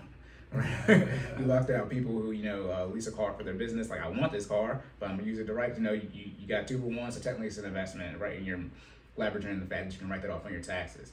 But you got to start defining things. What does wealth conscious look like? As I always recommend, first thing, building the team. You got to build a team. Right? And the second thing, mental makeup. You got to understand who you are, right? And how you actually manage your finances. You want to get yourself into a position where you're budgeting. You're not wealth conscious if you're not budgeting, right? You're not wealth conscious if you don't know how to track your transactions. That's the first 2 things you need to do, because that is usually gonna, as I said, it's not gonna answer, but because you might not like the answer, but it's gonna give you the answer to usually all of your finance questions. Again, even from a business standpoint, I mean, you make a certain amount of money. You have some revenue coming in, right? P&L, right? And then you have some coming out, your losses, your outgo. And you got some money left over. You're gonna use that for marketing, right? Research and development, all these different types of things. I mean, it's the same way with your personal finances. It's no different. It's just different from, tax standpoint and all the different things you can buy. But you have to define how you want to set up your finances, right? Second thing, as I said, define how you want to handle debt and handle it that way. See, all my stuff links up, right? Remember necessities, right? Budgeting, tracking transactions. First thing you budget for, right, is your financial house. Then you get into your debt. Like, either, that's a define, again, I didn't even know I said define. I'm back to the word defining. Define how you want to handle debt, and a lot of you don't want to define how you want to handle debt because you don't want to pay off your debt, so you still have the excuse that you're not succeeding financially. Well, I got all that student loan debt. See, I'll get into this with the generational wealth, but a lot of you you have not been prepared, right, because you grew up financially literate, right? Welcome to America. But when you are faced with a decision where, hey, you got a worst case scenario, you're supposed to retire with $10 million in a paid for home. A lot of you, because once you pay off your debt, you'll be in that position, and then what's the excuse? What's the excuse? I don't know. That will Law and Order. We need to get Liv. We need to get Olivia Benson and Detective Stabler. Figure it out. Yeah, Ice-T to help you figure it out. But a lot of you don't want to be in that position where, like, oh, what do you mean I actually have to pay for stuff myself? A lot of you aren't. I deal with it a lot. I see people's like, you have to pay for this. Be an adult, right? You put all this time in to get your education and to work and make all this money to pay for things, because things cost money. I don't mean to laugh, but it's just like, it'd be hilarious to me because I don't understand why you're putting all this work and then you don't want to spend the money, but then you're not even investing. It's different than like for people who want to just invest. Okay, cool, but it's when you don't got no investment, ain't got no money saved, ain't got all this debt, and you're struggling. It's like, well, why do you put all this work in then? If you're gonna struggle on 60K issues, not 150K issues. They way worse. Way worse. Don't want to put in the work, or put in the work and don't want to spend the money. Get it together, y'all. Yeah, so that's what you do there. A lot of people, when they're faced with that, it's like, oh, actually, because that's the thing. People want to invest. It's like, are you ready for the pressure? Because that's the thing. We can run your ROI out, 20, 30, 40 years on when you start investing X amount of dollars. Their calculus. See, 40, 50 years ago, I wouldn't want to do this compound interest math. But now we got the internet, so it's literally, it's a nice little software. I put in, 4 or 5 digits, and I can tell you how much money you should have in the next 40 years. Like, it's real. Jordan's laughing because I did it. Like, he did. You see, and I looked at him and said, "This is how much money I'm supposed to have." Worst case, so that's on you if you don't hit it. So a lot of people aren't ready for that pressure, and then on top of that, living wealth conscious. So we'll get into the lifestyle for the last thing. As I said, you probably don't need to be taking any vacations, not just because you can't afford it from a generational wealth standpoint. When you see how much money, as I said, I can't wait. I'm gonna have to figure this out and just do it because I can't wait to do generational wealth talk and all this stuff. But you can't. Oh, I want to take these vacations. No, you can't. Literally double meaning. You can't afford to take the vacation. You don't have the money to actually pay for it overall, right? And then on top of that, when you look at a generational wealth standpoint, you're first generation, so you got to build a foundation. So you have to make the bigger sacrifices. Like, it's the ultimate long play for some of you. And I'm sorry that you're not coming from wealth. It's not my fault by definition. It's not. As I said, a lot of the financial literacy your parents and grandparents supposed to give you, I am. Sorry, I don't know what to say. But then, like I said, a lot of you want to make decisions your kids and grandkids get to make, and you just weren't afforded. There we go, double meaning, in that position. And that's your parents and grandparents' fault. And then when I get to that Bible talk, y'all black people gonna be mad. And I say, Grandma, did you skip all the Proverbs? Clearly. We'll just leave it this way. The ball was dropped, and here we are. So you're welcome. Thank God the internet exists, right? Yeah, that's the one thing with millennials, our generation, all the previous generations, you can make the excuse where they didn't have access to the information. Our generation, that excuse is permanently ended unless we get rid of the internet, which will be a terrible day. We'll be unemployed. No internet. No, God! No, God, please, no! No! No! No! That's got. All right, for y'all who don't know, that's got to be our favorite soundboard. Yo, my chest hurts. Is that funny? Is that funny?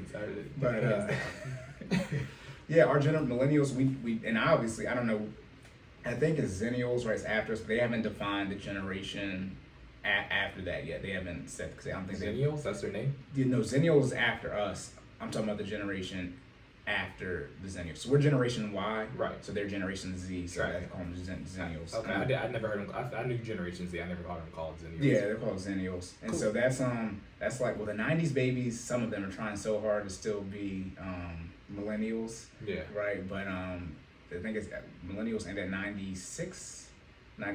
Yes. So, and then another 97 people are like, wait. So, but obviously 2000, 2021, that's not the same generation.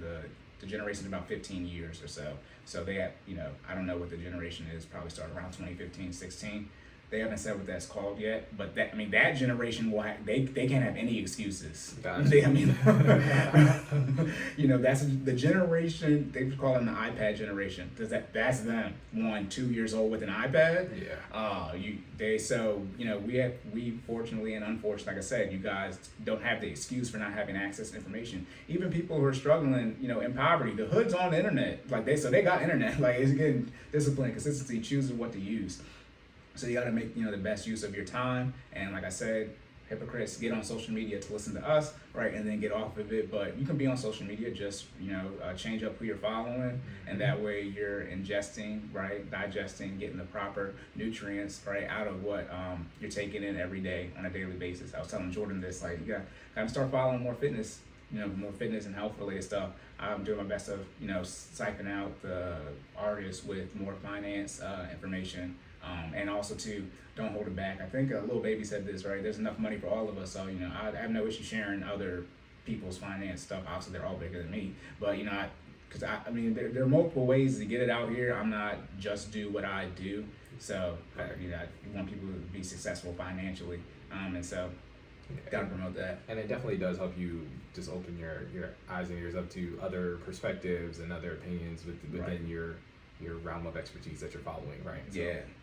I definitely I'm learning. No, yeah, I be looking at them like, bro, they all wrong. But you know, I'm joking. I am joking. I am gleaning off of some of the stuff. I mean, some of the stuff it'll be like, yeah, that's more of how I feel the teaching should be done. And some I do obviously from the very beginning.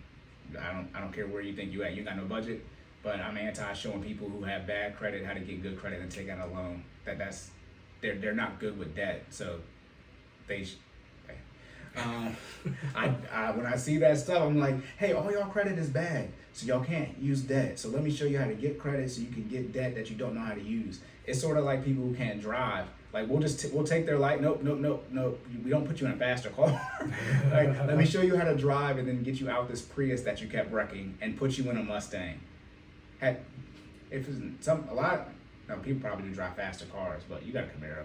But you start getting in these 250, 300 horsepower and torque cars on a front wheel drive. I can imagine a rear wheel. You need a new license. Mm-hmm. I think once you get over 500 combined torque and horsepower, you need to get a new license. It's too much power in the car. Because I have a Core, but I have a 2-liter, which is technically a V6. Mm-hmm. So I got 250 horse and 270 torque, and it's front wheel. No, no, and that's not a lot. Yeah. Their cars got double, triple what I had, 4 times. And I'm like, no, you can, and I'm not gonna put my. People have ridden with me. You be grabbing the OS handle, so I be whipping. I can say that. Everybody know you get the car with me. You better put that seatbelt on. Have you seen the one video? It's like when the person like sits up in the seat and he like locking and driving. Like they about to make this joint float. Nah, my friends send that probably like once a year to me. hey, we going somewhere far? I'm gonna get us there faster, and you gonna be like, dang, we already here. Yep. I'm driving the speed limit though. I probably drove over time too. Yeah. I mean, we got there. I'm still here. Yeah, I mean, that was in the act though. That was in Betsy. Oh my goodness, yes, that was my is my car today now. But yeah, that was Betsy. Yeah, TSX. But anyways, yeah. Let me bring it back to the wealth conscious. Yeah, that's what you do. So define things. Understand that you have to pay for your necessities first. If you're not paying for your necessities first, that doesn't make sense. I call that financial house. You can go on my Instagram. I have a highlight there that defines the 6th thing in the financial house. But in short, if you are struggling to feed your kids, that's because your grocery bill is not first in your budget, and it should be first because that is the main thing. And anyone who wants to fight with me on food first, that's cool. You're struggling to eat. That doesn't make sense. Second thing is, if you have debt, you have to pay debt. Because if you don't pay your debt, they usually take things, unless it's a credit card, but then that, push your credit score all low. But then, you have liens on things, and they'll go and take that. You don't pay your car note, they'll come and take your car because it's not yours. You don't pay your mortgage, they'll come and take your mortgage because it's not yours. That's why I speak on outright ownership, no lien. So you don't have to worry about that. When you lose the payment, right, then on top of that, you don't have to worry about somebody taking it. Obviously, this is America, taxes, but everyone always brings it up about the taxes. You always got to pay taxes in America on stuff. Obviously, when you get up there in money, there are ways to get around that, but y'all don't like that, so that's pick a side. Yeah, okay. People be like, man, I'm tired of paying these taxes. Okay, there's ways you don't have to pay them. Man, I want people to pay their taxes. Okay, it's the same person. Yeah. All right, the third thing, investments, right? You got to invest. You got to spend your money so you can have wealth, right? And you can afford to go on vacations, which is fourth in the lifestyle. So yeah, that would be wealth conscious, defining things. Understanding there are really only 4 main things that you can spend money on, and then prioritize how you want to spend that money. All right. Yeah, that's it. I mean, that was a good answer. I mean, you came out here. I mean, you. I'm born ready. Again, born in Arizona. So hot. Look up. If you don't know where Yuma, Arizona is, look where it's almost Mexico.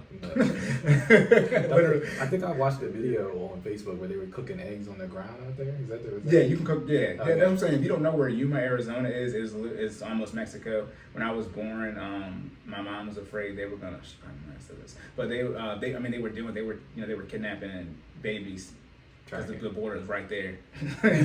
So when I was born, I didn't get to do all this thing, you leave the room and stuff. Right. And whenever I left the room, my dad had to go with me. Like it was I had a parent that, I was 2 hours old. Yeah. But yeah, so yeah, that's saying I'll be hot. Like I'm ready. I'm ready for the heat. Like I was born in Arizona, ain't nothing to it but to do it. Hey. But yeah, except for the wealth conscious stuff, you always gotta. Now it's episode 11 now, so now I seem to be more frustrated. If you start hearing, just me being frustrated, it's like, just do the budget and stop asking me about this stuff. If you want to, that's why I do the investment generational wealth, so I can get the investment stuff off my chest too. That's really what it is building up, and it's got some. But yeah, that's it for wealth conscious. Okay. Question 2. Are you ready? All right. This one I believe came from a viewer. Yes. Okay. Listen, I don't know. I kept on calling them guests. Yeah, It's not guests. It's listeners or fans, one of those, but it's definitely not guests. Right. Because They got to be here for that, right? We ain't had none of them yet. I said it like 5-6 times in a row. These questions from our guests, I'm like, Cory, it's only you and Jordan. All right. So this person asked, how does proper English make or break your business and contribute overall to business etiquette? Like how you would treat customers. And then the example they gave is like Chick-fil-A. That is verbatim in the question, like Chick-fil-A. Shout out to Chick-fil-A though. They do have primary customers. Well, it's Sunday and they're not open. Oh, yeah. Quick joke on that. So I was getting ready to go to a flag football game because it's on Sundays. And I see 2 of my mans driving by. And I'm like, yeah, no. It's like 8, 9 in the morning. I'm like, where y'all going? Mind you, this is Sunday. Mm-hmm. And they're like, Chick-fil-A, straight dead face. I mean, like, I knew they were serious. Yeah. And I was like, it's Sunday. And they still say it to me this day. They are vehemently still upset that I ruined it. They said they would have rather driven to Chick-fil-A and found out that it was closed than me tell them right then and there. I mean, this happened like 5 years ago. They're still upset. These are my closest friends. I mean, Chick-fil-A is good. And I do get upset sometimes because it seems like your cravings for Chick-fil-A sandwiches they almost like triple on Sundays. Yeah, because you don't have access to it. Withdrawal. Like, man. Yeah. But so, if one of y'all would actually like to stay open on Sundays, I guarantee you make all the money. They can. All of it. They definitely can do that. I know it's not allowed. Yeah. But when I was working about it. When I was working at Burger King, there was a Chick-fil-A right next to us, and the amount of people that would drive there on Sunday is more than you think. And then that's when on Sunday they would have their, this is related to the question, so I'm gonna tie it back in. But on Sunday they would have their employee meetings. Mm-hmm. So guess what? You go to Chick-fil-A and guess who you see in there? All the employees. People would come up and try to, they have never been open on Sunday. People, yanking on the door. Yanking in there. Pulling the drive-thru, or as people would come and like give me a Chick-fil-A, one time somebody gave me a Chick-fil-A coupon on a Sunday and I was like, 1, this is Burger King. 2, they're not even open. But yeah, to tie into the Chick-fil-A obviously is not open on Sunday, right? So how are they not open on Sunday and still surviving in the fast food industry? Mm-hmm. Then on top of that, they have terrible hours. They're open from, at least here, they're open from 6 to 10, where most fast food places stay open to at least 12. So what type of, and everybody, it's Chick-fil-A. Clearly they're providing great service. Everybody knows Chick-fil-A, how they do. So as far as proper English, now let me be careful how I say this. This is a question. So it all depends obviously on the form and what you're trying to do. When I'm doing my financial coaching, I do my best to speak a little bit. I do my best to speak a lot more proper English, quote unquote. But obviously on the podcast, this is obviously more relaxed. So it always depends on what you're trying to present. And then on top of that, the audience you're speaking to. Obviously everything isn't for everybody. I'll wash accents here. If you have an accent, you have an accent. So if you're from like Charles Barkley, I used to think he couldn't speak. He's from Alabama. I always make the joke, how do they pass the English class down there? How do they pass it? Everybody talk like that in the class though, so it's fine. They don't have an accent to them. So yeah, you want to. How can it break your business? You could be off-putting to people. I mean, if you have documents, things of that nature. If this isn't speaking, but you're writing it, communication.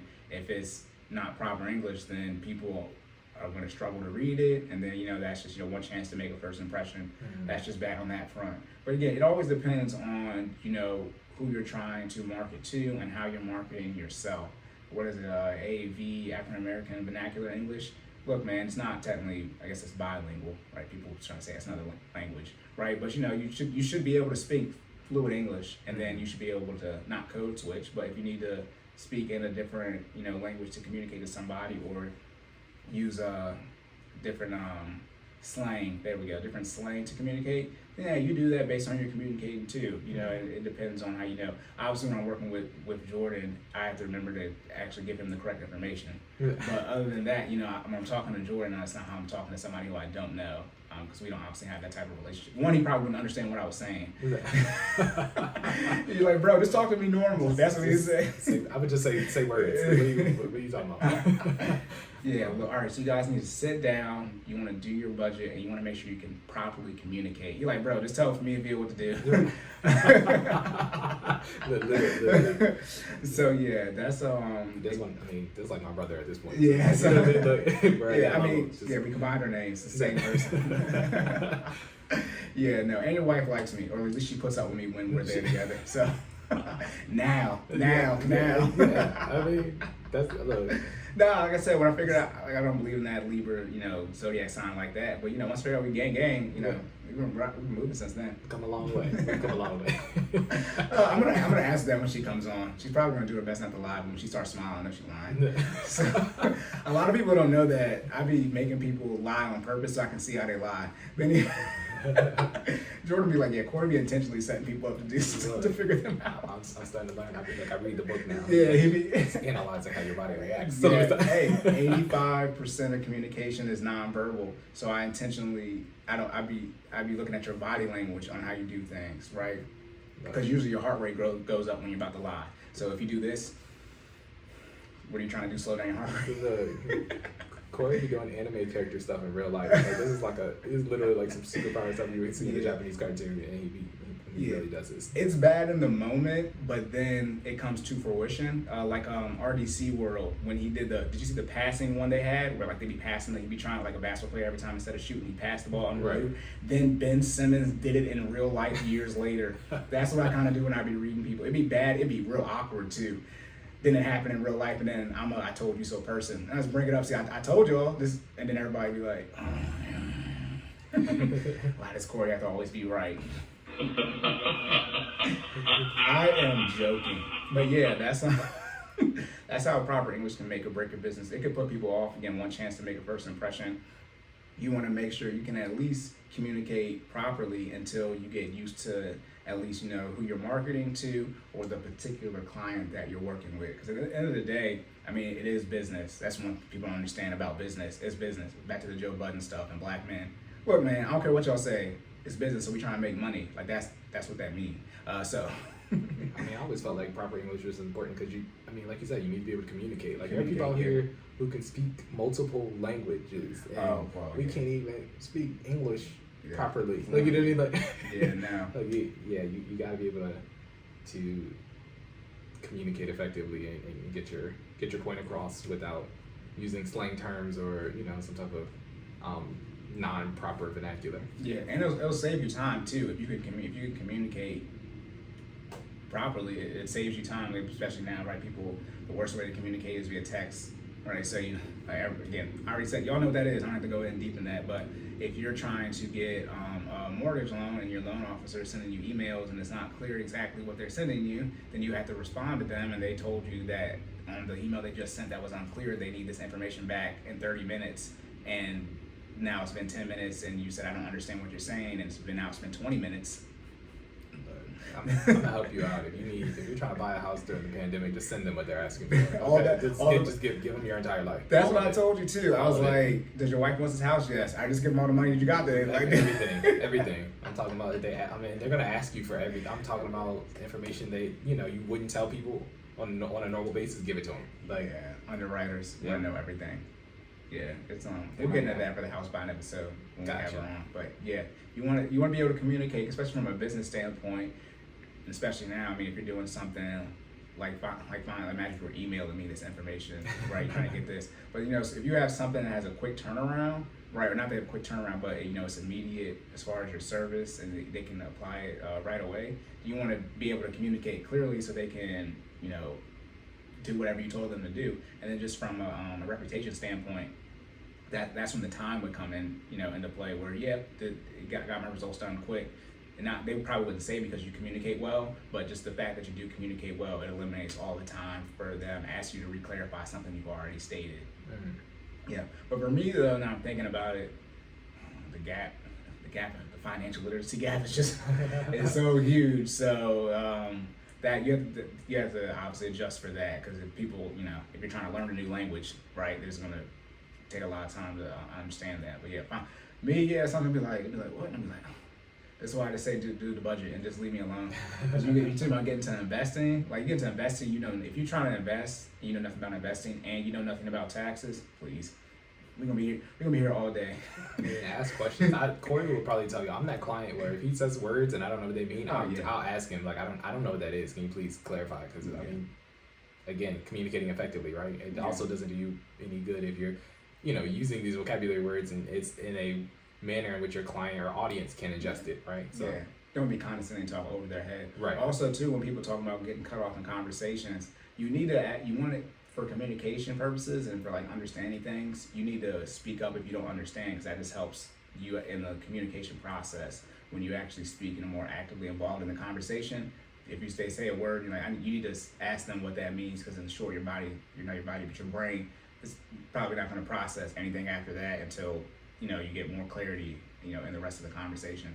So that cutting people off stuff, I don't actually believe it. I mean, you can cut someone off, but if you got a real question, tell them to stop talking and so you can get clarification. Yeah. We have this. So side tangent. We have this rule at work now where if you're going to use Okay. I know you just probably like, what? Yeah. So there's this rule at work now where if you're talking or we're in a meeting and you're using acronyms. So when you work for the government, when you work for the government constantly uses acronyms all the time, right? So you have to say what the acronym is before you actually use it in acronym form for the duration of the meeting. And just conversation. Yeah, because what'll happen, you'd be surprised. I've actually done this in a meeting before, where you'll just say the acronym and people will go through the duration of the meeting and have no idea what you're talking about, and you're just mentioning this acronym over and over and over again. So that being said, breaking down, don't be afraid to ask questions, right? You need to be able to get that message across and receive that information. So if you don't know, ask. And hopefully the person isn't a jerk, but as you can imagine, I like hearing myself talk. I don't. Anyway, so but I will always expand and expound upon anything I say, unless I'm got it from somewhere else and I can't. I'll just tell you that's it, which I will also do. But yeah, that's how proper English can make or break your business. It can one chance to make a first impression, so you can lose some clients, and then just bad communication could make whatever you're doing take longer, which obviously isn't good from an efficiency standpoint. All right, that was good stuff. Here, I'm gonna give you a round of applause for that. Oh yeah, thank you. Last question. All right, last question. See, we got y'all. You ready for this? Yeah. Okay. This one came. This is a great question right here. I wonder who wrote this. Anyways, That's real. Is your pet's life or health care limited to the finances of the budget? And then the second portion of that question is, how do you determine that number? Okay, I gotta start writing everything I say down, because I'm just so good. Boy, ain't he arrogant and cocky? I am. Anyway, so I already answered this question. I said, well, hold on. I might not have answered on the podcast, but I've answered this question. Because I'd be forgetting whether I tell you something or if I say it on here, because it's just all lumped up. It's how much we talk. But you tell me a lot of things that the listeners don't know. So. Yeah. So, but you should, if you're just trying to determine how much you should have saved for an animal, what I recommend in general, if you're trying to determine how much you should have saved, is for every living thing inside your house, you need to have that you plan on taking care of, right? Being responsible for. You should have $10,000 saved at least. So, right, married husband and wife, they need to have at least $20,000, obviously adjusted for the part of the country you live in. Then you got 2 kids, that'd be $40K. So if you have a dog, right, that would be $5, right? So it'd be $50,000. But in short, I would think nope. Okay. So I'm gonna ask a question. Where did that 10K number derive from? Is that just a solid figure? It came from Sideline Adventures. Oh, okay. No, where it came from is, again, people be asking too many questions and they don't be getting started. So to give, because it's obviously different for each person, 3 to 6 months of expenses. Right. But then as you, right, well, your wife doesn't look at everything as far as 3 to 6 months of expenses. Hers is more of the emergency fund, whereas you are the entire budget, right? So for me, when I come in, again, I didn't know I was going to be in relationships, right, with financial stuff, but I should have known, because the main issue in marriages is finances. Mm-hmm. But so to end that conversation, because it don't matter. Like, first off, the person who wants to have more money is more right. because by definition, you're gonna be in a better position Right. with more money saved. High cash position, right? Yeah, but I just said $10,000 so I can end the conversation. Okay. Right. Just and also too, it just so happened that's kind of right. I mean, a family of four. First off, again, average family makes $60K, so you wouldn't even have $40,000 saved. But you know, $10,000 is just a number to end it. I mean, if you're single, right, and you live by yourself, you should have at least $10,000 saved. Then when you get married, they'd be in the same position. Now you got $20K. I mean, I think that's good. When you have a kid, you probably want to bump that up to around $30K. Got it. And the reason I was asking this question is I wanted to know, like, for people, you know, because saving $10K for some people is difficult. I wanted to know if it changed based on, you know, like if there was like a sliding scale, is it just $10K to be $10K? Because saving $10K isn't difficult for people. Y'all need to pay off your debt. Bruh. Hey, I said we're more advanced stuff. If for those of y'all first time listening, the debt for me, the debt gotta go. We on the budget episode next week, but I don't play all that debt stuff. So saving $10K is less than $1,000 a month. Most people have $1,000 a month. That's what you kick out. Do you know how much the average new car payment is? I do not. It's over $500. So Okay. if you and your wife got a car payment, how much is that? $1,000. So if you save $1,000 times 12 in 1 year, how much money is that? $12,000. Okay, there goes your $10,000. It's so hard to save. Like that's what I'm saying. Like, you know me, back to the budget. So yeah, on a service level, again, it is hard for people to save money, but that's because they're not budgeting for it and they got all that debt. I mean, no. So yeah, but in general, yeah, the $10,000 is a hard mark to get to, and actually, it's not hard for people to save $10,000. It's hard for people to keep the $10,000 they save. As I said before, which I do remember saying, most people, the most amount of money they've ever had saved, they instantaneously liquidated it to get debt, usually a mortgage or a car. They use it for a down payment to get debt. Don't do that. Don't do that. The most money you ever have saved, you should, you know, keep it for your savings, or it would be, you know, in investments. Most people can save. People are always down to getting the FHA loan for 3.5%, which is, you know, depending on where you live at. Average home cost is $230, $250-ish. So let's just make that 3 for easy math. But that's anywhere from $7,500 to $9,000, which is $10,000. People save that all the time. They save that all the time. Now they don't keep it, right? Or as I said before about the wealth conscious, a lot of people save their emergency fund and can't even spend their emergency fund on emergencies. Again, this is why you need help. Mental makeup a team. Like, you know, I don't understand. I mean, I understand why people do it, but it's like, okay, then this is why I said, this is why I understand, again, athletes and artists lose their money, but why some people have somebody who literally handle all their finances for them. That'd be a lot easier for me if people just let me do this stuff for them. A lot of questions, stuff would get done so much faster, and I would save them what? Time and money. The biggest thing, time. There's so much time. Your investments would be starting quicker. So by definition, you're at a higher percentage chance of having more money, which is what you want. That's why. That's what I don't get. Y'all be trying to invest, but don't be trying to invest as much money as you can as fast as possible, which is how you get more money. Again, compound interest in investing. Compound interest. You need time. When you're investing, the less time there is, the less compound interest there is, the more of that is your principal or your initial investing amount or the money that you put in. Time has to go on for it to be compound interest, but then y'all don't be making use of the time. You be wasting it. Tell us how you really feel. I feel like people broke. No, I don't feel like that. I know. Let me stop because that's me. Corey said, "Give me the money, I'll manage it." No. I don't want to quit my job. I love my job, but you know, that'd be first off that fee. Let me say this real quick because I'm gonna have to do the investing stuff because now I just want to just divulge all of it. So people be wanting investing advice, right? And I be trying to determine whether like they be wanting explicit, like you be trying to get at me too. They be like actually want to know what to put their money in. Like give me a ticker symbol, right. Give me a time of day. And one, I'm hesitant to do that because why do you think I'm hesitant to do it? Because you're not a financial advisor, you're a financial coach. That okay? Yes. But also, liability. Yeah, but what's the reason on top of that? Most people aren't ready to invest. Yeah, they got debt. Okay, gotcha. I knew it was one or the other. I was like, look. It's usually always either debt or taxes. Gotcha. We try not to get sued. But again, this is why I'm a financial coach. So I do research. So I can educate you on what you need to look for when you get an investment professional, which is a sub part of a financial advisor. Financial advisor is the overarching thing. Then underneath that are all the different things. So financial advisor is the most vague thing. And then at the very bottom of that, I put myself at the bottom, but would be financial coach because they don't have to have certifications to do any of that stuff.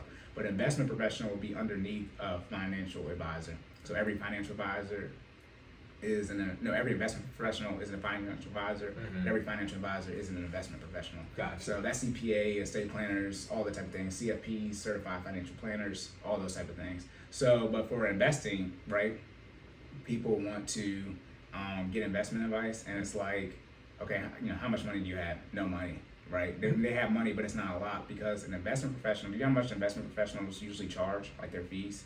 I'm assuming it's a percentage of Yeah, what they. it's called assets under management. Do you know what how much money you need the minimum you need to invest with them usually is? It's like $20K. I'm throwing out a number. $250,000. Ooh, I was nowhere close. Because guess, you do whatever you're trying to do on that. Well, that's a couple of those. But 250K. Good luck. One more time. This is why I don't like when I was trying to tell people to like listen, because like in short, I have more information than most people when it comes to finances. So like you're not ready for me to see how Jordan has a lot of financial information in his head, and he was Y'all seen my face, but he said 250K. yeah, he was 10 times away, right? So he thinks it's 20K. No, it's 250K. Because that percentage you talk about, guess how much that percentage is they charge you to manage it, that fee? 10? 1%. You're 10 times the wrong way again. So they charge 1%. I scaled up and I got it wrong. and so they charge 1% of the assets under management, or AUW. Wait, assets under AUM. Jesus Christ. M and W, the dyslexia. They're the same thing. Anyway, so they charge you $200. They need to give them at least $250. I know this is not about pets, but you charge them $250,000, right? People are like, bro, this investment stuff about to be lit. Right. You charge. It's over 9,000. Hey, I'm just saying, but you need to give them at least $250K, right? They're going to charge you a 1% fee to manage that money. Guess how many? So 1% of that would be $2,500, right? Guess how often you have to give. Now Jordan's he's had your third time the charm. Right. Guess how often you have to give them that $2,500? A week? No, once a year. That's what people ask me about investment advice. So if you give me $250,000, I'm going to charge you a 1% fee yearly. So that means you're going to give me how much money is that for 12 months? That's $200 a month. Got you. And people be wanting investment advice, and how much money do you think they have? None. They be having $100. So that means you're going to give me $1 over the course of the year. That's what I'm saying, y'all. When I say I'm saying you know nothing about investing. That's what I'm saying. Like, most people aren't trying to help people make money. Most people are just trying to make money for themselves, selfishly, which is fine. It's your life. I don't look at that finances from that type of perspective. I do as much research as I possibly can in the present, the future, and the past, right? To figure out everything, how finances have been handled, are being handled, what's like going forward. Mm-hmm. And I do the research on when people who have no money, how they got money, people who have money and now they no longer have money, and everything in between, where most of you are truly only concerned about how you can make your money, which is fine because you're not a financial coach. So that is actually what you're supposed to do. But when you're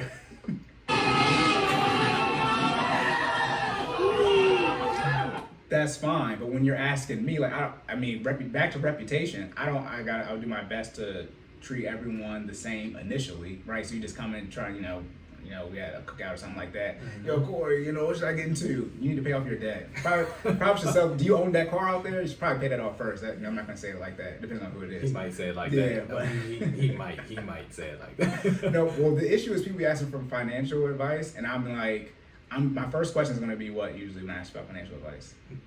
Do you have a budget? Yes, but I'm gonna ask you how much first thing in the budget. How much money do you make? Gotcha. And most people aren't willing to divulge that, either right then and there, right, or publicly. It's like, oh, see, you're not ready. You're not. That's what I'm saying. You're not ready for, which is fine publicly, but even in private, on a session, which I've not run into. But it's just like, you understand the information I need. Right. But again, most of y'all don't have $250,000 to invest to give me $2,500 for a year or $200 for a month, right? Then on top of that, what do you have? $100, $1,000. Even if you had $10,000, that's $100. 10% of 10,000 is 1,000. So 1% would be $100 I get for the year. So let's make that $120. That's $10 a month for investment advice. For that ticker symbol that you keep asking about, man, that you can't afford to put anything in. If you got 10,000, you do. But I get what you're saying though. But yeah, if you got $100, no, you cannot buy VU or SPY. You can do fractional share investing. VU and SPY are the S&P 500 ETFs, not the only ones, but the two probably most popular ones, investments out there. But yeah, if you have $100 to invest, obviously you're going to get into single stocks or fractional share investing. I'm going to stop right there because this is not the investment episode. We told you always going to be good with your time. And this has nothing to do with the pets. No, it does have something to do with the pets when I was talking about putting into your budget. Okay. Yeah. Bringing it back. Yeah, put it into your budget. You for your healthcare for your pets, right? I would say it's really no more than 10,000. I would say, let me think. I get percentages.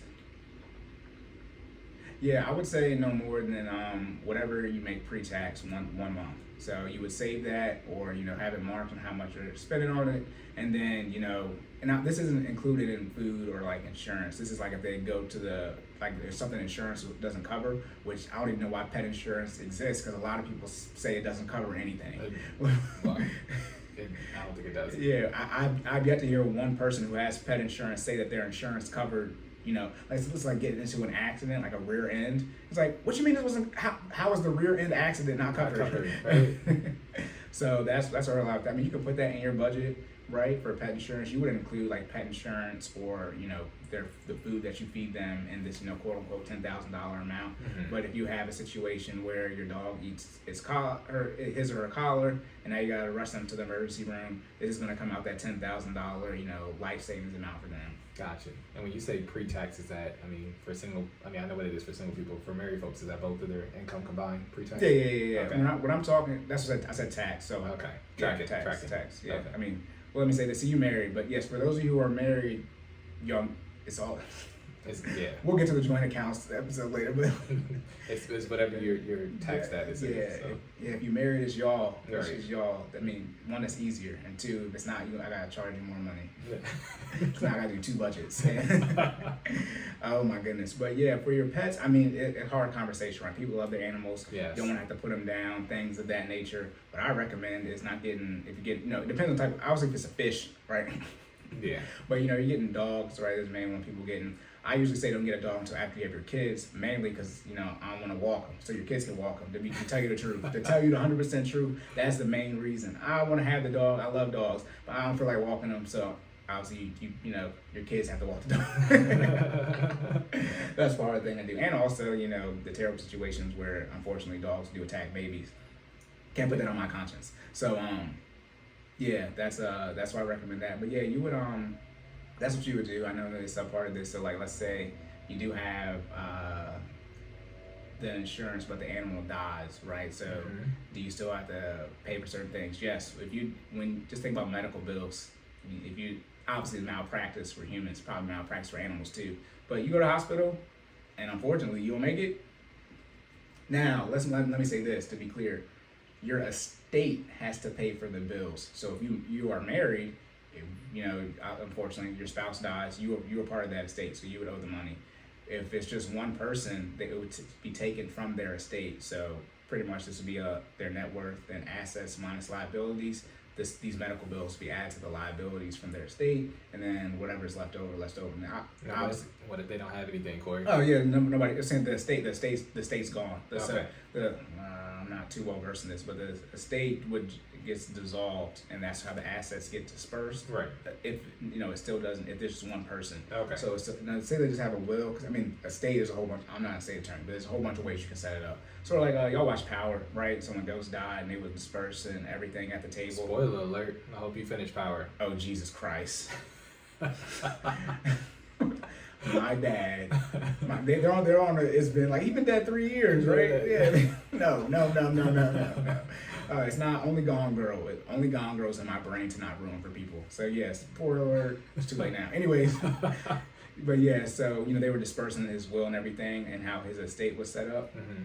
Yeah, that would be the same thing. So if you don't have any, like say you have $10,000, right, and you're gonna leave it to your nephew. Right, and your bills are $5,000, that would be taken from that. They take from your assets. That's why you need to have a will, though, because in short, if you don't have one set up, the quote unquote estate would be the state. So, if you live in the state of Maryland and you don't got your will set up, I don't have mine set up either. I don't got no assets. But for those of you who have stuff, right, you don't have a spouse, obviously, because they would usually be presumed to take it over, but not in all the cases. Why you need a will, but you would they would take it from there. Or if you don't have anything set up, the state gets your. I've dealt with this not directly but indirectly. people, unfortunately pass away at the credit union, right? And they don't have nothing set up. They don't have a joint owner, nothing on their account, nothing set up. And the money goes to the state of Maryland. Literally, where do you think it goes? So yeah, that's how that works. But yeah, for the pet insurance, yeah, you would you can get pet insurance if you do or don't want to. I mean, like I said, I would do your research on people who have pet insurance, and not like internet research. Like, most people, a lot of people have dogs, so ask them if they have pet insurance, and ask them if they've had to use it, and ask them if it's ever covered anything. If the answer is no, then that's called a waste of money by definition. And then the limit, I would say you're obviously, if you make $4,000, I don't know if you can be spending more than $4,000 to keep your dog alone. A lot of people be saying they have an animal alone too. Alone in a lot. So. Yeah. No, what are you gonna say? Alone in a lot. Yeah, alone in a lot. Right. No, yeah. Put them in the cage. So a lot of people say they have animals for emotional support. As I said, you're not anxious and depressed. You're just broke. Remember, stress, anxiety, depression, suicide. You just probably stressed out. I mean, I said the last episode. A lot of y'all be taking vacations to de-stress, but like you stress because you don't got no money and your job giving you money, so go to work. The people who are providing you the funds so that you can be less stressed, you choosing not to work for, you choosing to take off. So yeah, I mean, dogs get cancer. Like, now, things happen. Yeah. Now, if your dog is making you money, that is a different situation, right? Social media exists now, right? Cats are very famous. If you got an animal that, you could dog show people, right? That's a business, so that's completely different. But, if your dog is actually providing you some type of income into the house, then keep that joker alive. That's a business situation. So if you have an expense, you do that math, but he is now an asset. Yeah, now an asset. But because you're talking about like $10,000 on a dog. The issue is I'm not country, but my parents are from there. My dad grew up on a farm, so and my mom doesn't like dogs. So when it comes to dogs, to me, yeah, I tell you this all the time. It's gonna die if you get another one. I've said that. He says it just like that too. Yeah, so I'm a bad example as far as I love dogs, but they don't live for it's not a turtle, it's not a tortoise. People get multiple dogs in their lifetime, and then you have to make a decision, you have to put it down. But it's like, for me, I'm not kicking out $10K. In all honesty, I don't care how much money I have. This is why people say I'm like David Ramsey, because he said the same. He's a 100 millionaire. He's like, I'm not spending $10,000. I think his number might be lower than that. So even if you have it, you're not making any emotional decisions. Me? Yeah. I'm not. But see, I'm single. Obviously, if I'm married and I have kids, if we had the money, right. Then I'm not about to argue with it. All right, babe, just go get the dog fixed. But if it's something where it's not going to impact it, either way, then obviously, I'll spend the money. But it's not up to me. It's keep peace in the house. I think honestly, you have to evaluate too the quality of life that your animal's going to have if you're dropping $10K anyway. That's kind of a huge impact. It's let's say you spend the $10K, you fix it, but now your dog's paralyzed from the hind, from the hind paws back, right? And do you really want your dog living through that? Yeah, don't be selfish with it. Let me say this, I don't have the will set up. I'm a pull the plug person. Thank you. It's on the internet forever. Do not leave me in a vegetative state. Oh my goodness. Obviously my parents will be in charge of that right now. Yeah. But just know, if something unfortunately happens to me, I want something to happen to you, Corey. If something I hate you. No, but if something happens to me and they're like, nah, he's gonna be in a vegetative state forever, just know I do not want to be there like that. I think that's in my healthcare directive as well. I think I have it set up the same way where, don't get me wrong, do everything you can to save me, but if I get to the vegetative state point, just nah. Yeah. Also too, I play the odds. So I'm it's going to be like 60, 70, but obviously people are like, I only had like a 1% chance to live, and I lived. The other 99% did not. Genius. That's why you had a 1% chance. I hate when people say that. Anyways, shout out to people. Obviously, it's unfortunate people pass away, but it's not even like a percentage chance. It's like 100% of people that enter the situation, only 1% of them survive. The main reason though I'm pro pull the plug. What? Medical bills are insane. Yeah. Generational wealth. look, the longer I live, the more I built. But I mean, I got the $1 million life insurance policy now. Talking about from this again, the estate, that'd be in my estate. So Right. no, deuces. I mean, if they say I'm not about to make it, take them. We put the work in, so we could, So, relative to my age, the whole point is to have $1 million. Don't spend, because you probably lose your job, right? So you're gonna be kicking it out, and then again, I don't have, if I was in a coma for a year, I don't got a year's worth of medical bills in my emergency fund. Mm-hmm. I don't have that much assets. No, let me go get this $1 million. Again, that's talking about the generational wealth talk. Y'all don't be ready for that type of decision making. But yeah, don't be selfish with your pets. If they have cancer, some people they be trying to give them all the medicine they can. Like, bro, let all dogs go to heaven. So I think I heard at one point somebody trying to give their dog stem cells. It's like, dude, first of all, I don't know how much that costs. But second of all, nah, bro, let it go. Yeah, and I know dogs are domesticated now, most of them, but it's still an animal. Like dogs are wolves. They can live outside. Like, we've domesticated them, but they dogs. I mean, that's what they dogs. Right. And dogs do what dogs do. Yeah. So, but that's it for that. People are like, dang, why did you not even talk about pet life insurance? You should get it if you want to, but again, most people usually say it doesn't cover anything, and then so you might as well not put that in your budget because it's a waste of money. And then you need to determine a cap on how much you're going to spend to quote unquote keep your animal alive, and be disciplined when that limit gets reached or it's going to be surpassed. Right? Say they have a big emergency, you would put the dog down. Put it down. That's it. No! But yeah, I mean, well, put it like this. As I said, dogs don't live forever. So people be, you trying to get your 14, 15 years or whatever. 12 is good. I mean, I'm not even. I googled the life expectancy of my dog specifically, and he foolishly told his wife. Yeah. Foolishly. Look, you gotta lay the foundation down. You gotta get them ready. All right. Oh my goodness. It'll happen eventually. Yeah, but guess what you'll do? Wait till we have kids to get another dog. Okay, you can do that, but I'm saying you're gonna get another dog. This is what I recommend. Look. Mrs. Stallings, you can do whatever you want when you get another dog. You're not. The husbands be trying to lie on me. Nah. Oh my goodness, but yeah, that's how you handle your pets. Do you have anything else for that? Because I don't have a dog. You do. I've never had one. I've had a fish, but I've never had a dog. So. Gotcha. No, that's your question about me, because you. By the way, Jordan's dog did eat. Okay, let me say this now. This is why you need to get out of debt and have an emergency fund saved before you buy a house. Because what will happen, as I say, future you will exist. Whatever's going to happen in the future is going to happen. It's just how you want to prepare yourself for that situation. So when you get a house and you move in, your dog will eat the collar, and then your wife will have to rush him to the emergency room when you're out of town. Mm-hmm. And then the dog will be constipated and pooping everywhere. That's when we were talking about, was that episode? For 2 weeks. That was episode 7 or 8 when we were talking about Pharaoh, when we were talking about it. Yep, that's the dog name, by the way.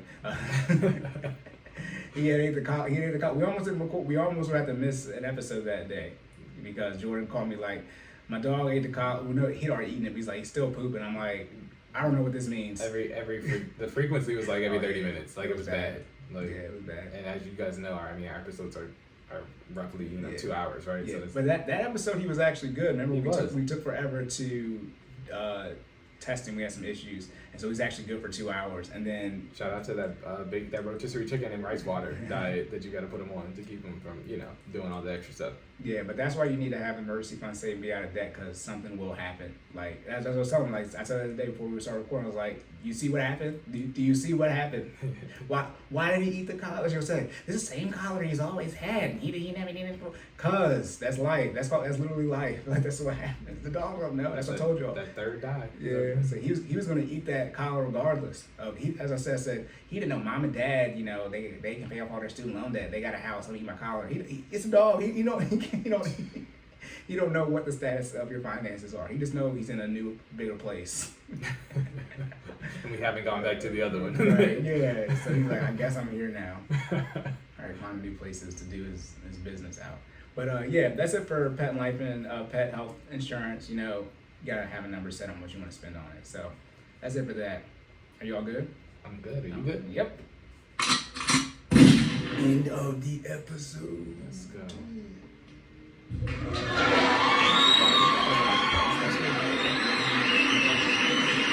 that's for us. I have to remember to give you a round of applause when you're done. Next time. Okay, you said, okay, so let's wrap it up. Okay. So you said, because now we're almost at 2 hours. Yeah. You said you had a think piece, or did you already give it? I already touched on it. You already touched on it? Yeah. Okay, I don't have, let me see. They're like, bruh, Cory is the most unorganized person ever. Let me see if I have a think piece. I'm not going to do one because we're 20 minutes over time. Okay. Okay, so, Shane, do we have, what are we working on? Getting guests. Getting guests, yes. We need a camera. We have to get on my phone. We have to get a new camera. Jordan was talking yesterday about how we're gonna have the guests behind us, not look at them. I was like, we can't do that. So we're gonna have to figure that out. But look at the way the camera's set up. We can see them right there. Oh no, that's what we gotta do afterwards. I think we can put people here. Remember that's what we're saying. We put them next to us. Gotcha. We'll have to figure that out. But that's what we're working on next, and that will really be it. Obviously, the audio issues will forever be a problem. We're just gonna always say that until Keep getting better every week. Yeah, but that is what it is. And yeah, soundboard. Let us know how you like the soundboard. If y'all want, a sound on here, let us know. There's nothing for us to add it. We can just make a new profile, things of that nature. We're gonna play with the volume because hopefully this episode actually works this time to see. So hopefully the soundboard isn't too loud. Bear with us for the 12th, 13th, 14th, 15th episode, all of them, right, while we're working that out. But, we just added that, so hopefully it's not too loud for you guys. We increased the volume, so hopefully it's never too quiet. We should have fixed that, so just turn it down. Doing our best sound engineering that we can do. Yeah, working on how loud we should talk, how loud, all this type of stuff. We completely understand why they're paid professionals that do this now. Yes, very, very, very. And then we're also, that's it, we're just working on things to get the guests here, to be honest. Gotcha. So we can do that. Let's wrap it up. Yeah. Shameless plugs. Where can the people find you at? I am at sideline_Cory. Again, that's sideline_Cory. Cory without the E, that's me. You can follow Jordan at Stop Stalling J. That's StopStallingjay on everything. business page. FinallyFit 06. That's FinallyFit 06 on everything. Then our YouTube. Oh, I can't believe see y'all watch this whole thing, and you ain't hit that like button. You ain't leave no comments. You ain't subscribed. Shame on you. You gotta hit that like button. Our YouTube is because people who listen to this on the podcast be like, they probably hate that, but I gotta do it. That's what you're supposed to do apparently. But yeah, YouTube, Cordan in full effect. Like, share, and subscribe there. Please leave us comments. All of our information is in the show notes. For those listening on Apple, Spotify, and Google Podcasts, please leave a comment and rate and review. Leave a rate and review there as well. We appreciate all of your feedback. We are always asking questions every week, so please ask us questions. Please keep them coming. And that's it. Let me think. We didn't have anything else. Are you good? We're good. All right. So remember to save more and say less. And keep making better your best. And we will catch y'all in the next one. Oh, say less.